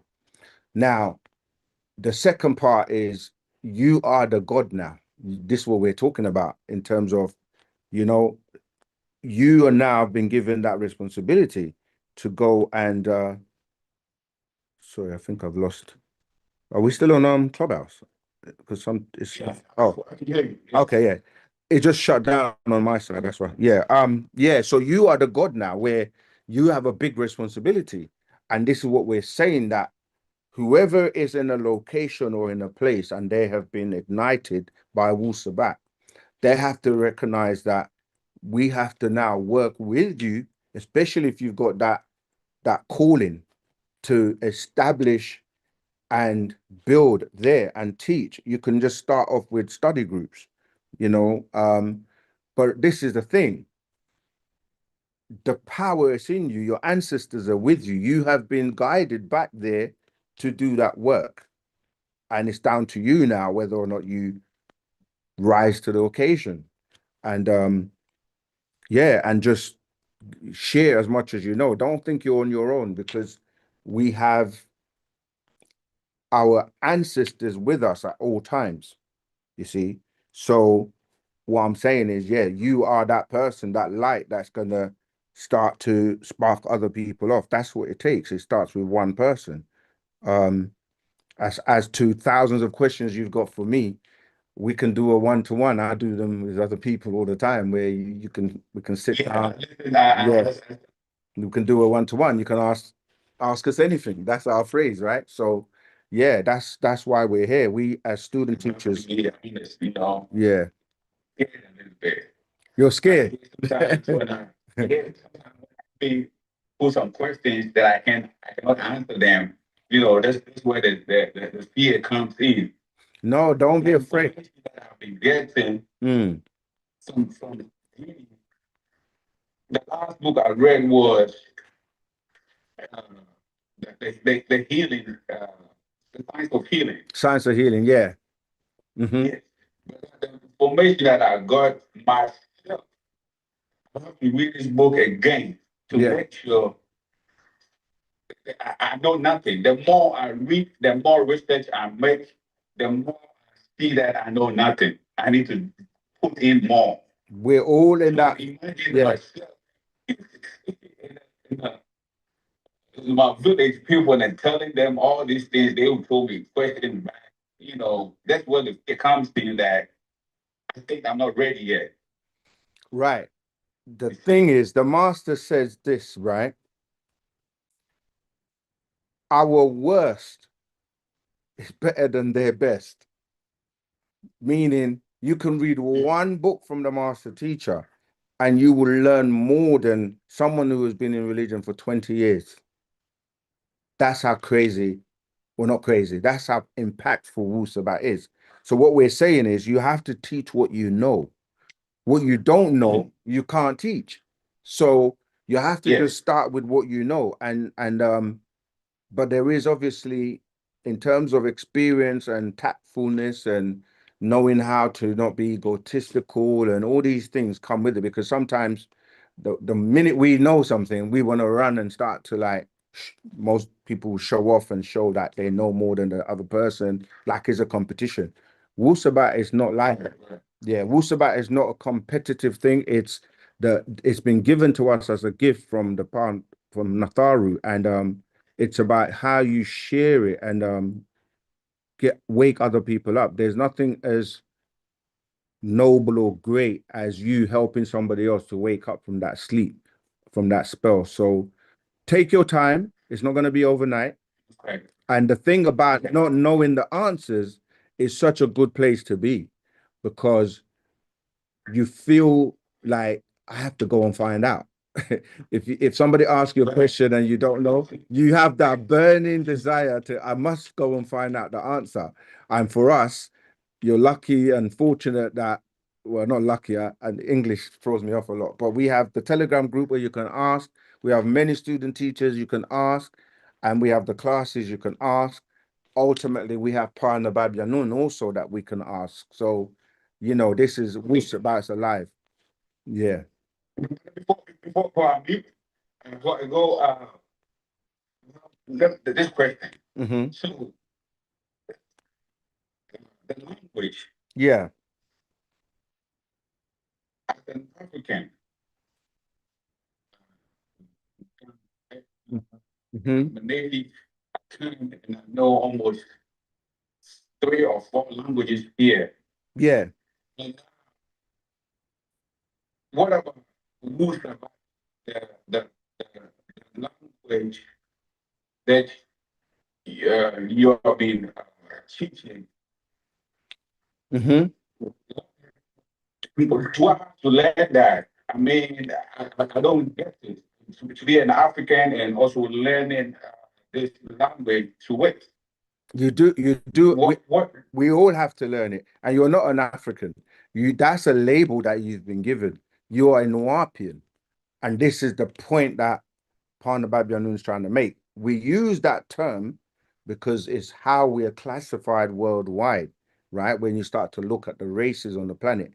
And the African, as they look at it or refer to it, is that root race. As I read, everyone comes from us. So, but the word Africa is to divide. That's what it means, from the word Afrika or Faraka. And that's what they did to us. So we only use that term because of the labeling. But once you graduate from that, you have to start saying you're Sabian or Nuwaupian, right? Yeah. But the reason is because in Africa, there are so many languages or dialects even in just like say Ghana or even in Nigeria, and not to mention the rest of the continent. So everyone will want their language to be the language that we should all adopt. So this is why Partner Babel's like, no, we're all going back to the root, to one language that unites all of us, that everyone has to learn, as opposed to the divisions. And the Yoruba is going to say, the person that speaks Yoruba is going to say, let's all speak Yoruba. Hausa man's going to say, let's all speak Hausa.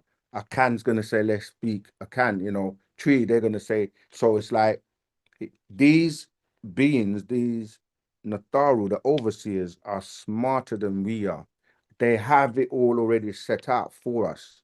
We just have to listen and do as we're instructed. I see your hand, sis. Let me just finish. So does that make sense? So we all have to learn it. Yeah. We're all learning it. But not only that, this language is not from the planet. It was imported here. And where we're going, that's what they speak. So you can't go somewhere and then don't know the language. So you're being prepared now. It's a language of tones, vibrations, and frequency, which will help us to unite and be more powerful as one. So there is a science behind the language. The master teacher says if we learn the language, it solves like 95% of all our problems, you see. But we can't, we just have to adapt because we resist thinking, oh, I've got my own language, I'm an African. I've been like, no, your ability is to be able to learn any language on the planet. And the reason you can do that is learning the root language on the planet links you to all the other languages, and you learn them even quicker because they all came from it. You can see some of the words in Miss Batia as well. So yeah, so it tells you it's very similar, very similar. All right. There are lots of other hands up, so I'm gonna have to move on this. Yeah, but yeah, let's book that 1-to-1. Don't be afraid. We know we'll be able to get it done. All right. Sure. All right, Tibbs, you've got your hand up, and then I'll read the chat. We've got quite a few questions in the chat. Tibbs, you there? Yes, I'm here. All right, go ahead, Jamal.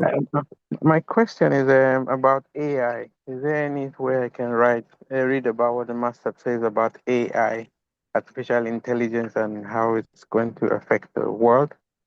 Because we did some research and we found out like 90-something% of the world are already mapped with Bluetooth individuals and now Bluetooth transmitters. The satellites are already up. They have the 15-minute cities all marked up. And the digital currency and digital identities are already in place. So what does the master say about it and how do we get out of it? Okay, Tua. There isn't a specific book, but this is why we keep telling people to come inside I see your hand as well, Zamata. He gave us information in an update. Because this is why we're saying that things that are happening every day, something new might be discovered or recovered tomorrow, but we are at the breast of the master teacher giving us the latest. He explained to us that AI is from extraterrestrials, right? And they are using it as they've been doing with computers to dumb down the world and people in order to control them. But like everything else, if you master it, if you know how to utilize it, you're not going to be on the receiving end. In fact, you're going to be utilizing it for our benefit. So this is why, even though it's an extraterrestrial technology, when you really think about AI, it's artificial, but you yourself are natural and you have more power than AI, and you are an electromagnetic being yourself. So when you're saying people are becoming Wi-Fi, and it's all in us anyway. There's nothing you find outside on the planet, in the universe, that's not within you. But you just have to know how to utilize it or how to tap into it, you see. So we shouldn't really be afraid of these things. We just got to be on the right side of it so that we are not the victims because we have no knowledge of how to use it. But it's something like everything else, can be positive or negative. can be used against you, or you can utilize it for your benefit. So we're not supposed to fear anything, and you just got to learn how to to use it to your advantage. But as I said, it was in an update, it's not in the book. There may be a scroll coming out soon that the master might go into it more, elaborate further. But yeah, it's something that what we don't realize is the foods we eat. For example, we take a lot of metals or ions into our body, IONS. Just do some research on ions, and like, you are a receiver and a transmitter at the same time. You receive all the the electromagnetic spectrum, basically. So the gamma rays, the ultraviolet, the infrared, you pick it up, especially as a Nagaru, because black attracts and pulls everything towards us. So this is why you have to know about the things you put into your body. So if you're eating microwave foods, we're all guilty of it at times, but we have to do the cleansing to get the metals out of our bodies, you see. So like you say, technology, AI, cryptocurrencies, all of these things, whether you like it or not, 5G's been out, and you have to learn and study these things. And that's why we, as the gods and goddesses, we have to master these things. Yeah, so I hope that helped. Yes, thank you very much. Yeah, good. You reckon, who do I speak to if I have, well, I spoke to somebody about her. Sorry, I didn't catch the last part. Who do you speak to about? You still there? Your line is coming in and out. Okay. When you're sorry, say it again. Yeah, we can't hear you. All right. Let me just take a moment to look at the chat. There's some questions in here. Okay. Oh, Selkit, Tawat. So can you repeat? Okay, I covered Sorry, that. my network went off.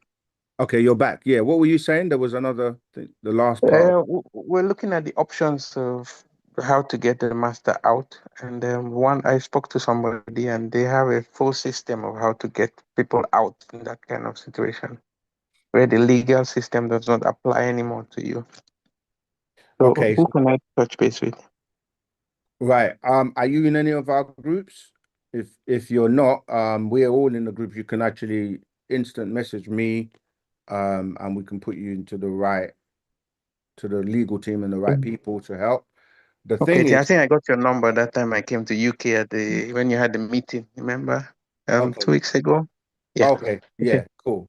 Yeah, so I got your number. Yeah, it's not any one individual person that's gonna free the master teacher, because we know what we need to do.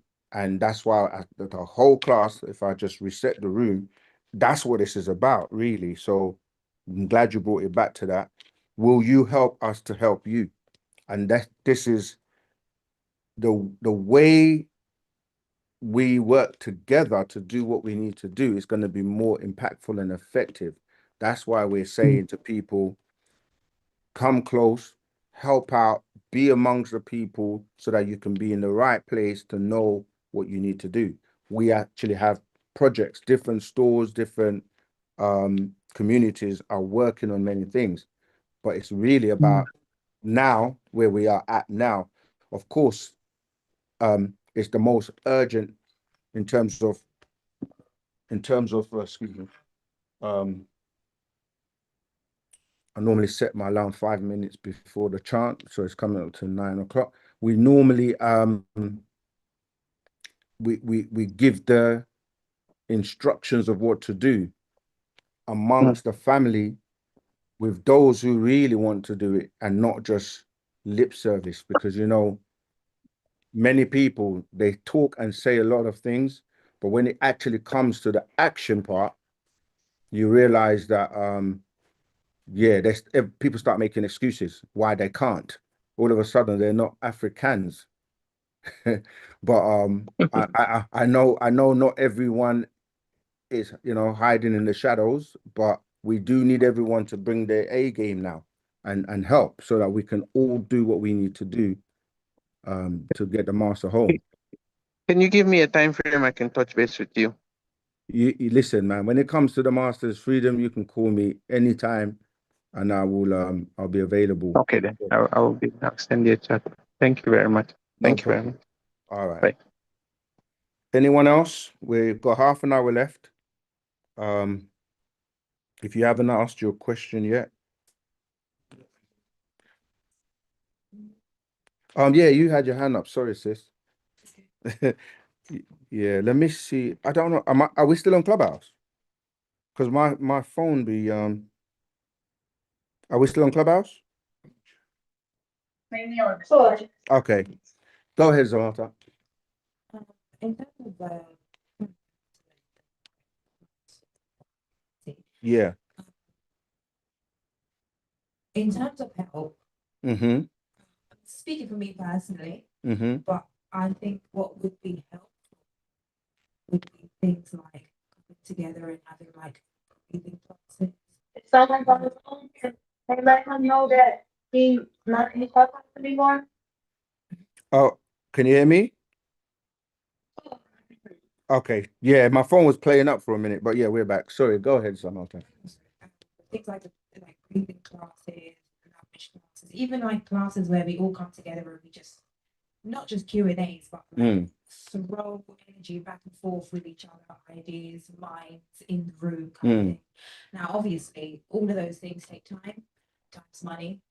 So I know we spoke about the free will offering and things like that, but specifically like a breakdown of if we wanted those things to happen, how would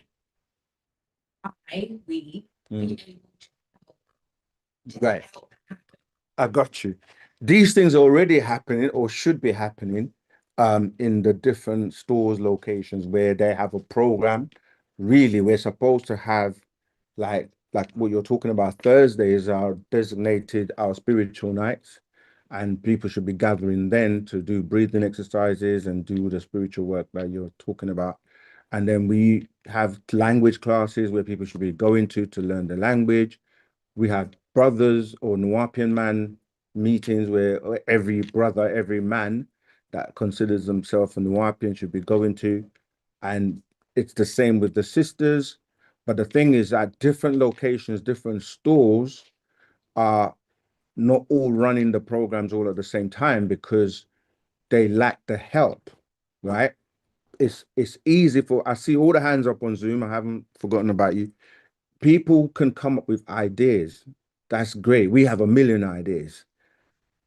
Executing and actually delivering those ideas is the challenge.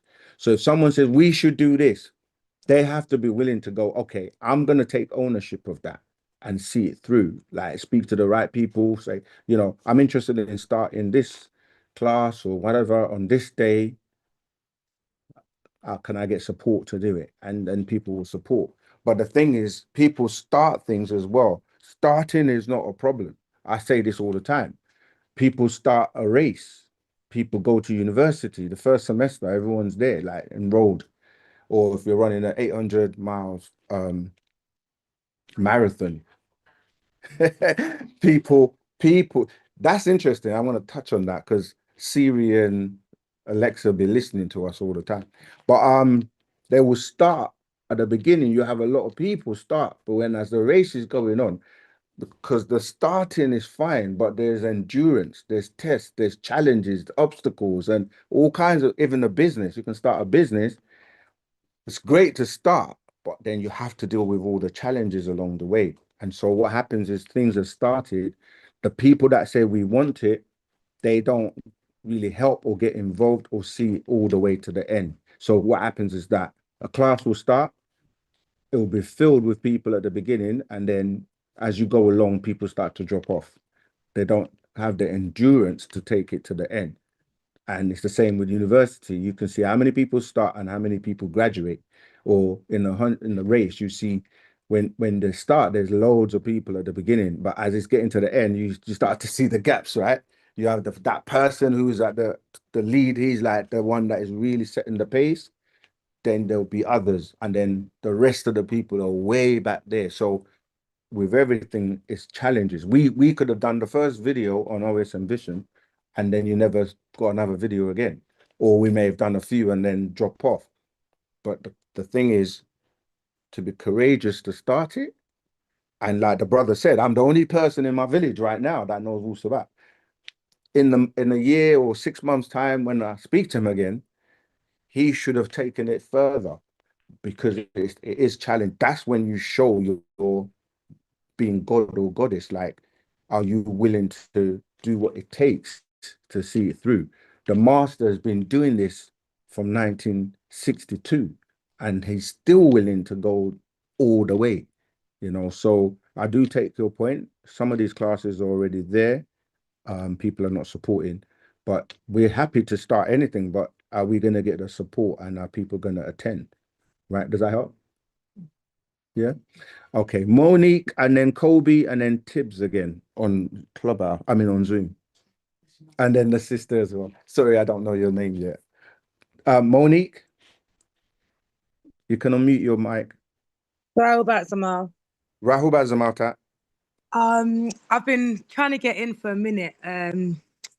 Okay. Now I'm trying to figure out where to start. I think the first thing I want to touch on is just what the sister just said in class.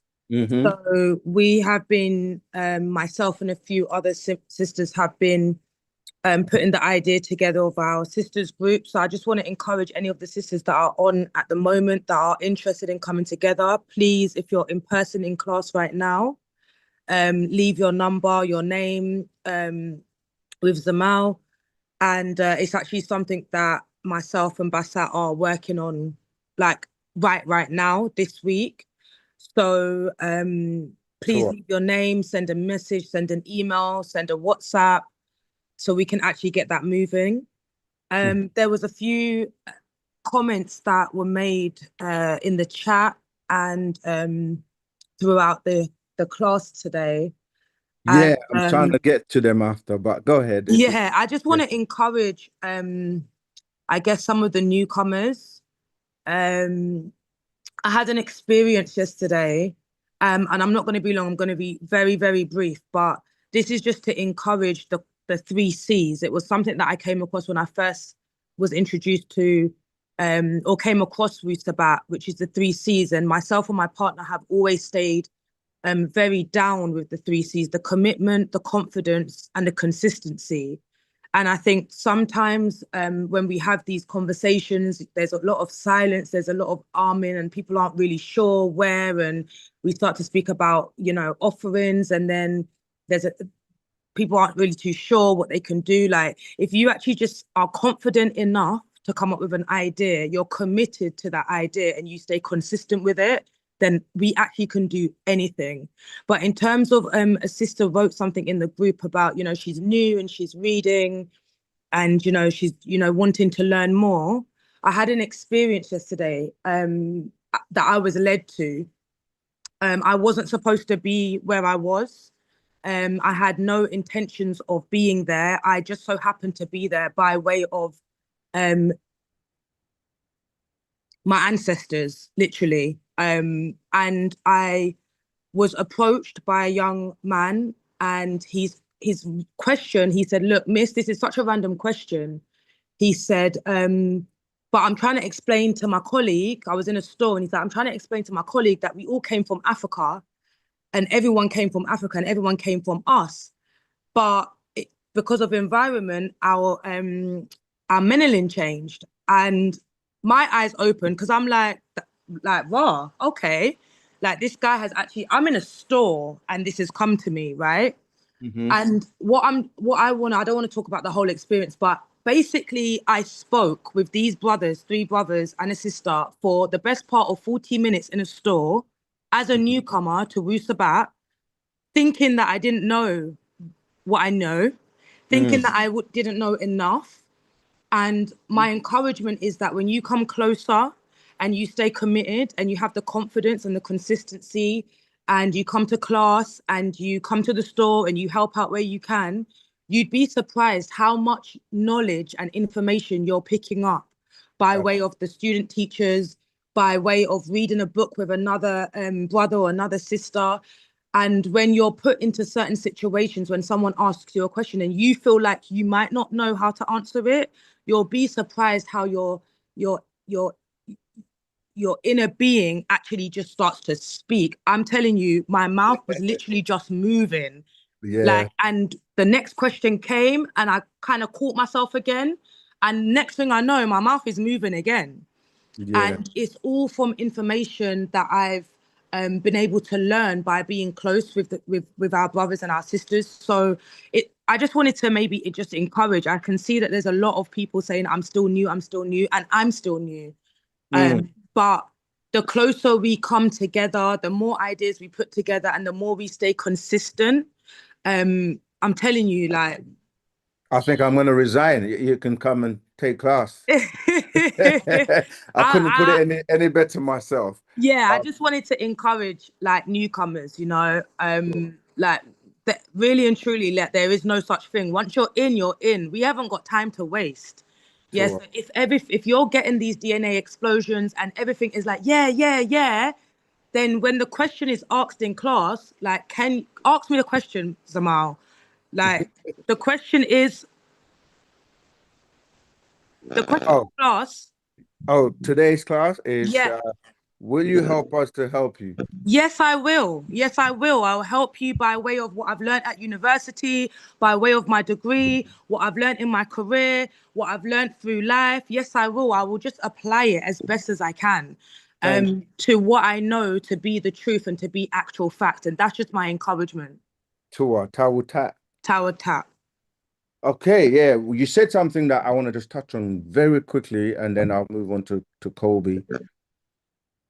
The inner being, the God in you is there, and all you have to do is take that step and you will be utilized. That's pretty much what our sister Monique is saying. It's like this is what the activation is. You are really that supreme being. You just got to allow it to just work through you, allow Wu-Sabat to work through you. All right. So Kobe, you're next. You have your hand up, and then I'm gonna start. Yeah, go ahead. Reading the chat. Right. Rahobat. So I saw this on the OSM quiz the other day. DUF 1220. Can I ask about that? What was Sorry, what there it was an is? interference. What did you say? You saw what on It was a question on the OSM quiz that they do on YouTube.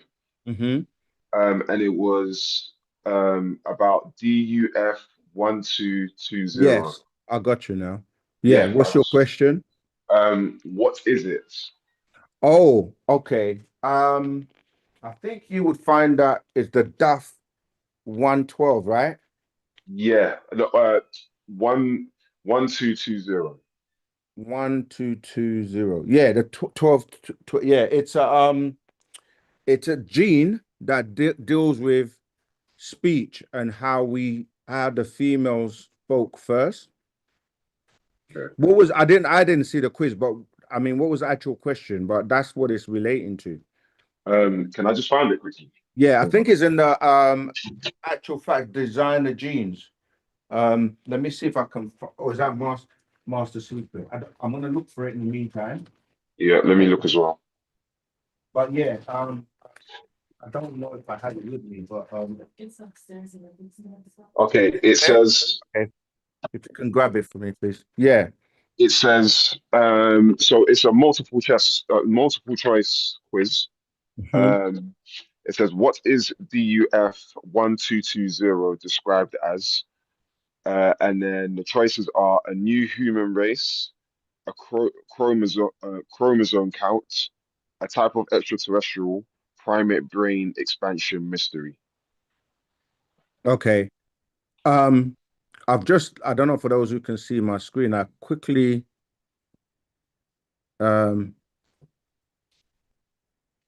okay, here we go. I've got the scroll. Yeah, the scroll called it's a gene, right? So for those who can look at my screen, it's got, I've just Googled it. It says DAF 1220 is a protein domain encoded almost exclusively by genes of the neuroblastomal breakpoint family NBPF. But I'm gonna see if I can find it in this. Yeah, look at that. I've turned to the page, straight to the page. So if you have the designer genes, Master Secrets number 22, on page 3. In fact, let me go from page 2 and I'll just read it. In fact, I'll start from page 1. So this is called the designer genes. 1. 1220 pa Rasam Ur Yakas Kawun Daf 1220. The designer gene is Daf 1220. 2. Daf 1220 is the mystery of primate brain expansion. 3. The Muthathalu extraterrestrials use it to make a kind of man in their own Shaba image and like them. Yet, who would never mentally grow older than Pa Akal, the mind of a 13-year-old? 4. The smartest of the Kuradu simians only have Pa Akal, the mind of a 3 to 6-year-old. 5. The simian or monkeys have 48 chromosomes. That 48 chromosome is equal to the planet project sector 24, or 24 plus 24, giving you the 48. 6. So 24 plus 24 equals 48 chromosomes of the simians grown on this Mikhab planet, who become the ape-man, chimpanzee, and others. 7. It was to control Pardama, the brain, to make this new kind of Zazaz man, a primitive worker as chimpanzee, can and do use tools. 8. Once the extraterrestrials mix their own 46 chromosomes to match the new axis of the planet 23 degrees, you had 23 plus 23 equal 46 chromosomes. 9. And the outcome of the simians 48 and the Mukma'u, the Pleiadians, 46, with the Anunnakis 47 chromosomes, was a savant person with the mind of all three and often undeveloped physical actions. 10. The mind of the simian, a 3 to 6-year-old, Pa Akal, the mind of the Pleiadian, a wicked, evil extraterrestrial. 11. The result was a Razam or Yakaz designer gene called now DAF 1220. Now that they have knowledge of genomes or kenomen, earth names, naming each of the Yakasat genes of the genome and the helix naming things able to speak, there is a misconception that the larger the brain, the higher the intelligence, which actually is incorrect. 13. The higher intelligence is dependent upon the increased number of neurons in the Dhamma brain.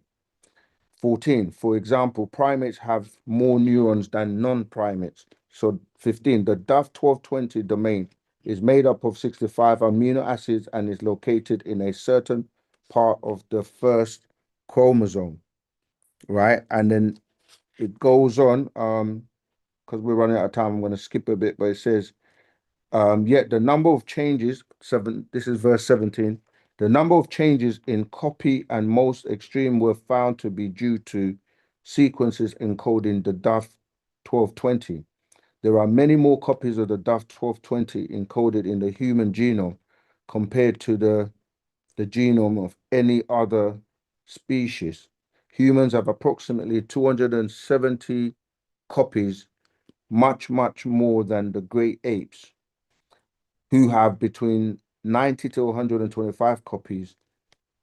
Monkeys have 25 to 40 copies, and especially prosimians and non-primate mammals, 20, approximately 160 copies of DAF 1220 were added specifically to the human genome approximately 5 to 6 million years ago. This expansion relates to an average of 28 copies added specifically to the human genome every million years since this time.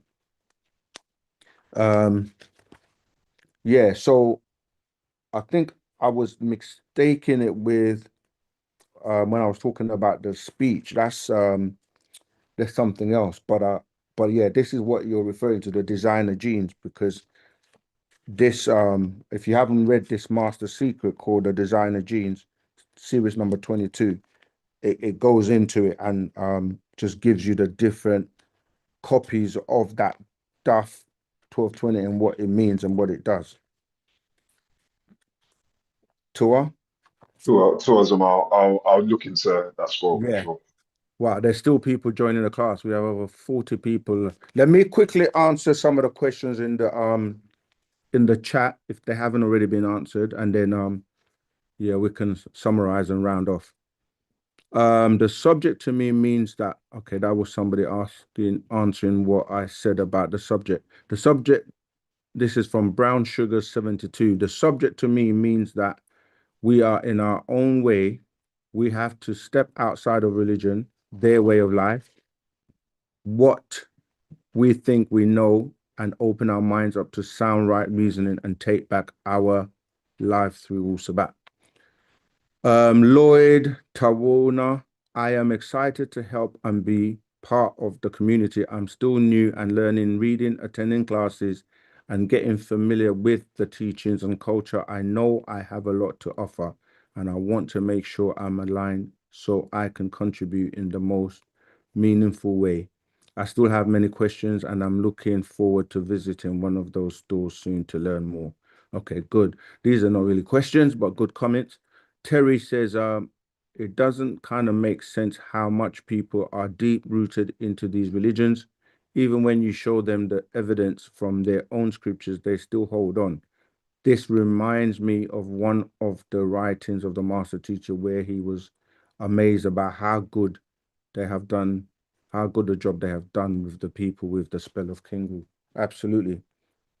When this is from D, when a close relative dies and their wish is to be buried instead of cremated, what issues can this cause remaining close family? Well, at the end of the day, you have to if that's what their wishes, that's what their wishes. We respect the wishes. If that's what people want, we don't interfere in Wu-Sabat. So this is why it's very important to make like wills and make sure that you leave instructions of, you know, because we know better. If we don't prepare, then you can end up in that situation. So you got to let your family know from now, write a will, let them know you like to be cremated as opposed to be buried. Benedicta, Rahubat, quick question. Do you know why the UK government is sending an alert to everyone's phone? I'm glad you asked that question. Everyone's phone tomorrow. What does it mean? Okay. They did a test during COVID, if you remember. This is, I think, the second time. They're preparing, of course, in emergencies. They have to know how they will be able to contact and alert people in case of an emergency. The question should be, what kind of emergency? Because we're seeing tensions are rising all across England. People are putting up flags. They're fighting against so-called immigration and the boats and all that kind of thing. Thorne in America is putting troops in Washington. And most people know that the meteorite is heading onto the planet. There's so many things that we've spoken about that can happen between now and 2030. Excuse me. So they're preparing. And we should also be preparing. So that is one of the ways they will actually during World War I and II, you know, these were the types of, you had to know when the siren goes off. if even now during the war in Ukraine and Gaza and between Israel and Russia, people get an alert before a missile drops or stuff like that. So they're testing. So like we say, be very aware of the things that the policies and the laws and things that are being implemented. So they're testing to make sure that in case of an emergency, they will be able to send a message to people to know what to do or where to go. So Benedicta, that's your question. Yeah, so if your phone is not set to receive that alert, you won't get it. But it's happened before during COVID, and all of these things were preparations for anything that can take place or that's going to happen. So that's why we keep telling people, come close, be a part of the family, because not everything's going to be spoken of publicly. One other question from Kweku. What is the difference between soul travel and astral projection? Okay, astral projection is your astral body is projecting outwards, whereas soul travel is the ability to travel further, because without a soul, you cannot travel to certain realms. And this is why those of us as Nagaru with souls, if you don't activate your soul, if you lose your soul or you sell it, or I think it was what's his name? The rapper DMX. Yeah, he said I sold my soul to the devil and the price was cheap in one of his lyrics. But yeah, so the soul is what you need to transcend and travel further to go to the higher realms. Whereas astral projection, you can come out of your body and travel within your local environment and not necessarily be able to go to the higher realms. And some people do go to different dimensions and then they come back and they relay their experience and tell people they know what heaven is like or whatever, but they don't tell people, or maybe they don't know that they've only been to a particular aspect or a dimension and not the higher realms. So, all right, that's all the questions in the Zoom chat. Let's have a quick look at the ones on Clubhouse, and then we're going to wrap it up for today.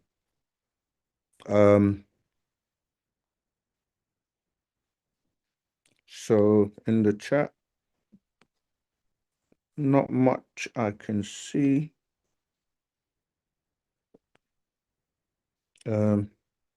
Okay, here we go. So religion teaches fear. That's from Atefet. I hope I'm pronouncing your name right, Neri. Some people don't want to wake up. They want to remain asleep. They will get angry when you wake them up and tell you to leave them alone. That's so true. That analogy I was using about the sleep when you're waking up from sleep. Some people just push you away, fight you to go back to sleep.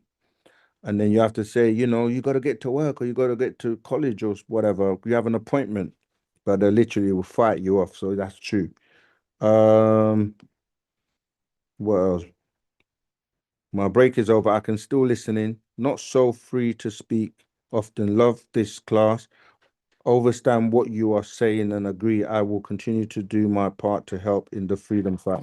It's gone quiet. I can't hear anything somehow. It's a matrix. You know what? This is Clubhouse will be messing about. Thank you for letting me know. Yeah, my mic was just muted for some reason. I'm not sure how far back it's been. What was the last thing you heard? You said something about the chat. Oh, I was just reading the questions and the comments in the chat, and then I was just reading the ones in Clubhouse. I'll just go through them again. They're not many. So I was reading the ones from Atefet Neri, if I'm pronouncing your name correctly, Zamaltat. Some people don't want to wake up. They want to remain asleep. They will get angry when you wake them up and tell you to leave them alone. And I was explaining that, yes, that's for the analogy I was saying about people that sleep when they wake up with an alarm, or they, somebody wakes them up and they fight them to go back to sleep. This is what's happening with, people in religion and us waking them up, and they don't want to wake up yet. And sometimes it takes a really serious event for them to actually wake up. Like if you pour water over them, they will jump out of bed. And it's the same when they have to be in a situation where it's, just there, like it's COVID or something happens, and then people were, oh my gosh, imagine, right?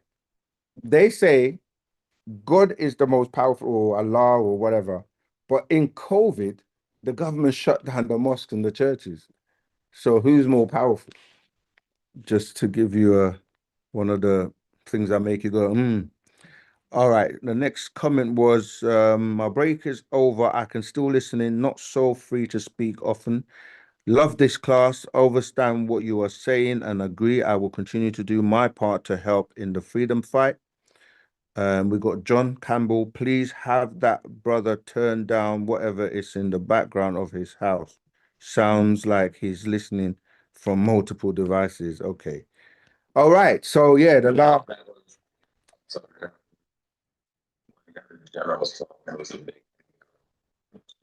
Okay. Wow. Tour.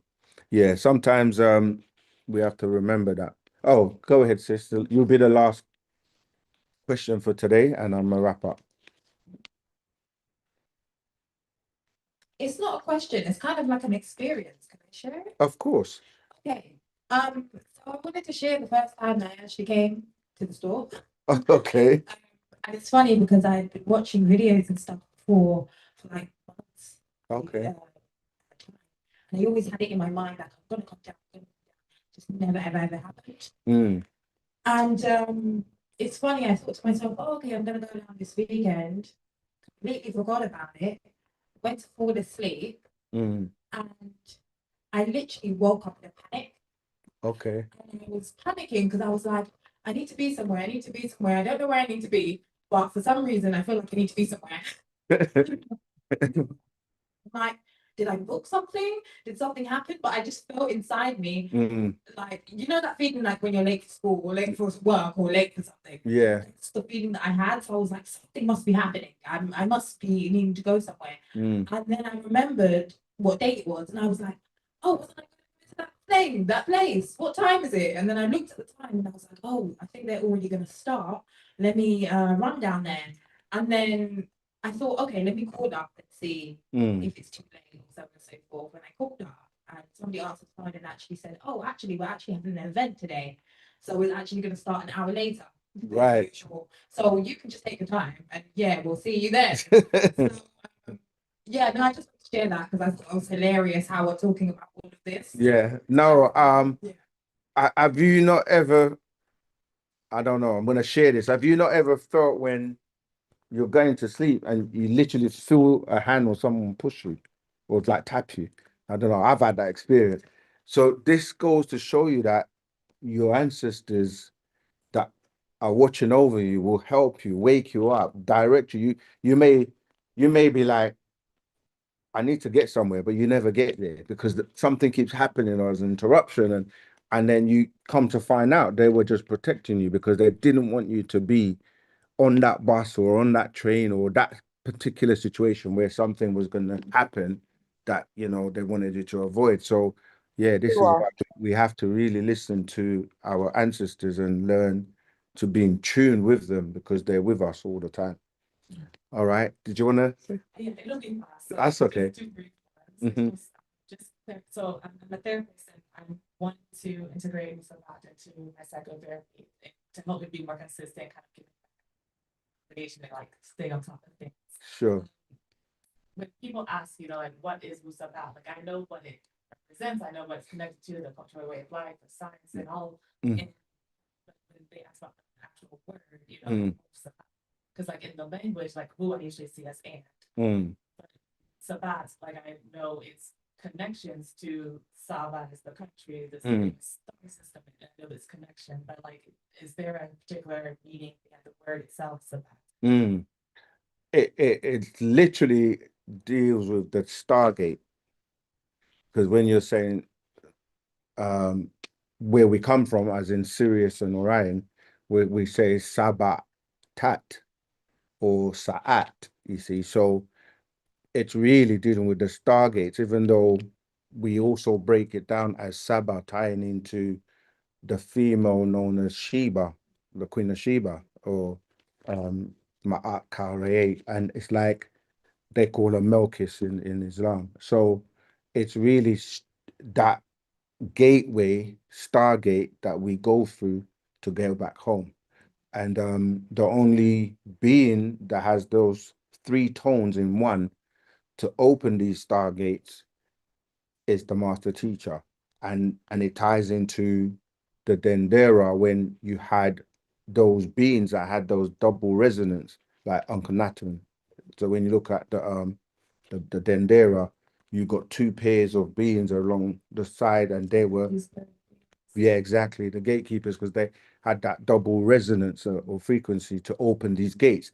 That's why it's futile for any other mortal on the planet to talk about they know the way or how they can take you to these places we're talking about, like heaven, because heaven comes from the word haven, which is really a docking station for crafts to dock when they travel. So we're really talking about the star maps and how you, because even when they're talking about the 3-eye atlas, this meteorite that is coming, when they show you pictures from the James Webb telescope, what you see is asteroids, and you see, like, you know, the way the planetary bodies move, they're in an orbit. So you really don't know how to travel and go through all of these portals and gateways and stars to get to where we need to get to. So the being like Parnababianun and these types of beings, they're able to open these stargates. And they made a whole series or movie called Stargate, which shows you how they come in and out through these these different, you know, realms. So it's more to it than, you know, we say, yeah, Saba, Sheba, but it's really talking about how do we get out of here and through these stargates. So like the literal translation is and the start. Yeah, no, it's not the and woo that is doesn't work out like that. I know what you mean, like the word and is in woo, but it's not two words put together. It's the whole thing is Wu-Sabat. Yeah. But yeah, that's a good question. Great question. And then quickly, like the difference between Sicilian and Wu-nuwaupu. Mm. It's like they was asking about, you know, like different as African, and he was Yeah. would you say the difference? There is no different apart from when you break those words down individually, like Nuwaupian goes to the word noob, which is dealing with gold. Yeah. That's the math cosette, or the liquid gold within us, which you need to be able to travel through these stargates.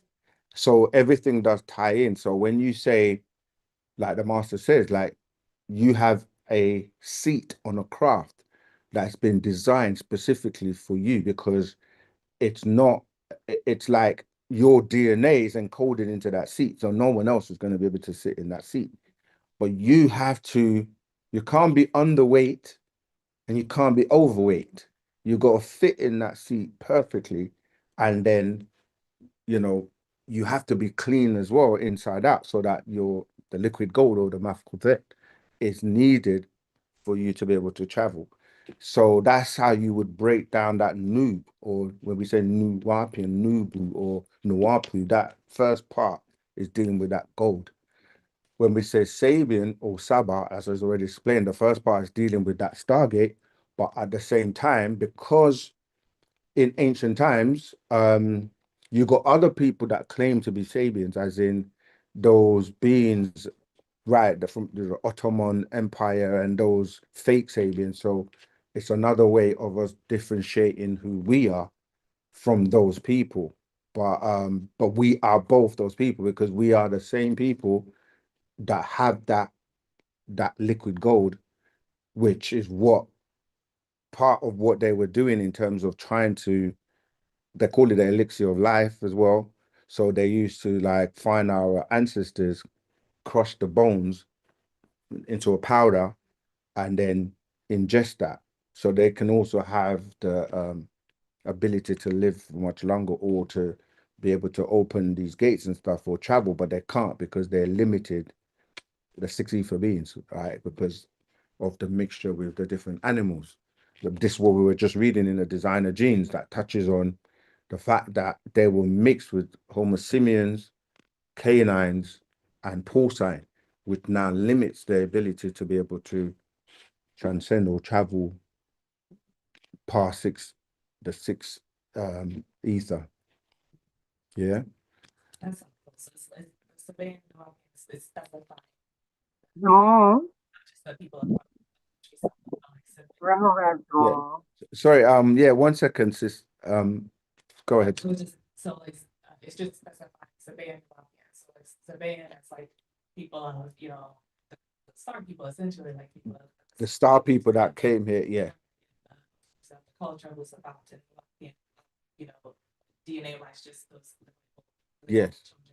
That's right. Golden children. We've got a part right called the golden children, which all ties into that gold. And I said before that you are composed of everything that is on the planet and the universe. But a lot of us are now toxic in terms of what people they refer to as, we got junk DNA. They say we only use 24%, but that what they're calling junk DNA is junk to them, but not to us. But that's part of how we have to be activated with Wu-Sabat and applying the knowledge. Someone was speaking, I'm not sure who that was. Oh, Nicole. All right, go ahead, Nicole. We've gone over time, but it's fine. Go ahead, Nicole. Yes, Amor. Where you say when the being they have deceased, right? And you will try to get to them. Sorry, I didn't If hear they're that. going back and yeah, you say when beings are deceased. Yeah. Yes. So if they're gone back now in somebody else's body in another family, would you still get to them if you want to get them a message? Sorry, did you say when beings are deceased? Yes, and they gone back in another body to finish their journey, like in another family, start from baby, Yeah. If they not come like back. just. Yes, no, would you get to them? Would they know that you want to say something to them? Sorry, the bit that's confusing me in the question is, did you say they come back in another family or another body? Yes, in another family. So if you want now to get to them to give them a message, would you get to them? Yeah, I mean, okay, if you're talking about messages in when we're communicating with the people on the other side, as in our ancestors that are on the other realms, that's when we use the rituals to the communicating with our Salafu. But if they're on the planet somewhere, this is part of why sometimes you can bump into somebody, or like you're like, I I feel like I know you, or I've been like somewhere along the lines, you guys may have been um related or had some kind of connection. So, but when you're saying get to them in a message, as in, because are you talking about physically or mentally? Because even mentally, we can communicate with people anywhere on the planet. So, Yes, more mentally, like you could connect with them, you could get to them, you could able to say what you want to say, although they're living in another family, in another body. yeah, absolutely. This is when we say when we're talking about epigenetics and the morphogenetic field, what we're basically saying is that wherever we are on the planet, even in another planet in the cosmos, we are still connected by that field. So you can still communicate because we share the mental reservoir as well, where we get the thoughts from. So yes, you can send a thought to anybody on the planet. and especially if they're connected to you by blood or DNA or genetics. So what about if they're not connected to you by DNA and they have a different name? Sorry, that question is confusing. They're not connected to you by. Okay, if they're your friend or maybe just your boyfriend or your Yeah, I mean, girlfriend or so. if they're your boyfriend, you guys would have more than likely exchanged DNA by bodily fluids, right? So you are still No, connected. no. I'm not saying, okay, sometimes not to that kind of deep level. Okay, so just a friend that you know. Yes. Yes, you can be connected because the minute you're in, when you get close to someone, right, you shared the etheric cord that you have is connected to them too, because that's the bond that keeps you guys together. And that etheric cord, it's like, for lack of a better word, imagine an elastic band that is invisible, that is able to stretch for any distance, and you're connected by those connections with people that you're close with or have a serious bond with. And that's why if you have a bond which is more intimate, when you separate, you feel that pulling, that people call it butterflies, and eventually it takes time before it gets severed. And but if it's a good connection, you will still have that connection with the different people that you shared that closeness with all over the world. Do you follow? Talk, Simone. All right. Right, we definitely have to round off now. So the title of the class today was, Will You Help Us to Help You? I showed you on the website where you can help by helping the legal effort. The information is on the screen again. I also spoke about, the projects that we're working on, such as the Sanctuary of Yanun, which you can help with. Different stores have different projects. We have the 100 project that we're working on, and that's to rebuild. You can go to this site and you can read all about it. Most importantly, there's a number, this number here, at the bottom of the page, 07508649952. You can use WhatsApp, send a message on that number, and we'll get back to you. We obviously have our website, nashat.co.uk, where you can get all the scrolls. Again, if you want to join us, there's a join us button right here. Complete that. You can find all sorts of products there. Our official worldwide website, United Sabians Worldwide, has many updates here. So if you want to read most of the latest updates, again, we'll encourage you to go to the homepage by typing unitedsabiansworldwide.com, and you can click where it says click to get your questions answered right here. You've got the Black Messiah, and then you can click on his picture, or where it says click here to get your questions answered, and you will find many questions and updates here that answer many questions to do with Wu-Sabat. And then you can, of course, submit your question if you have a question for the master teacher as well. And on that note, I want to thank everybody for coming. And you've got a responsibility to also share what you've learned. And don't just be a spectator. Make sure that you're putting it to work. It's like buying a supercar with the best engine and just parking it outside your house. You've got to drive it. You've got to let it work for you. All right. So until the same time, same place next week. And obviously we have our live on Tuesday. Tawako Muwadu.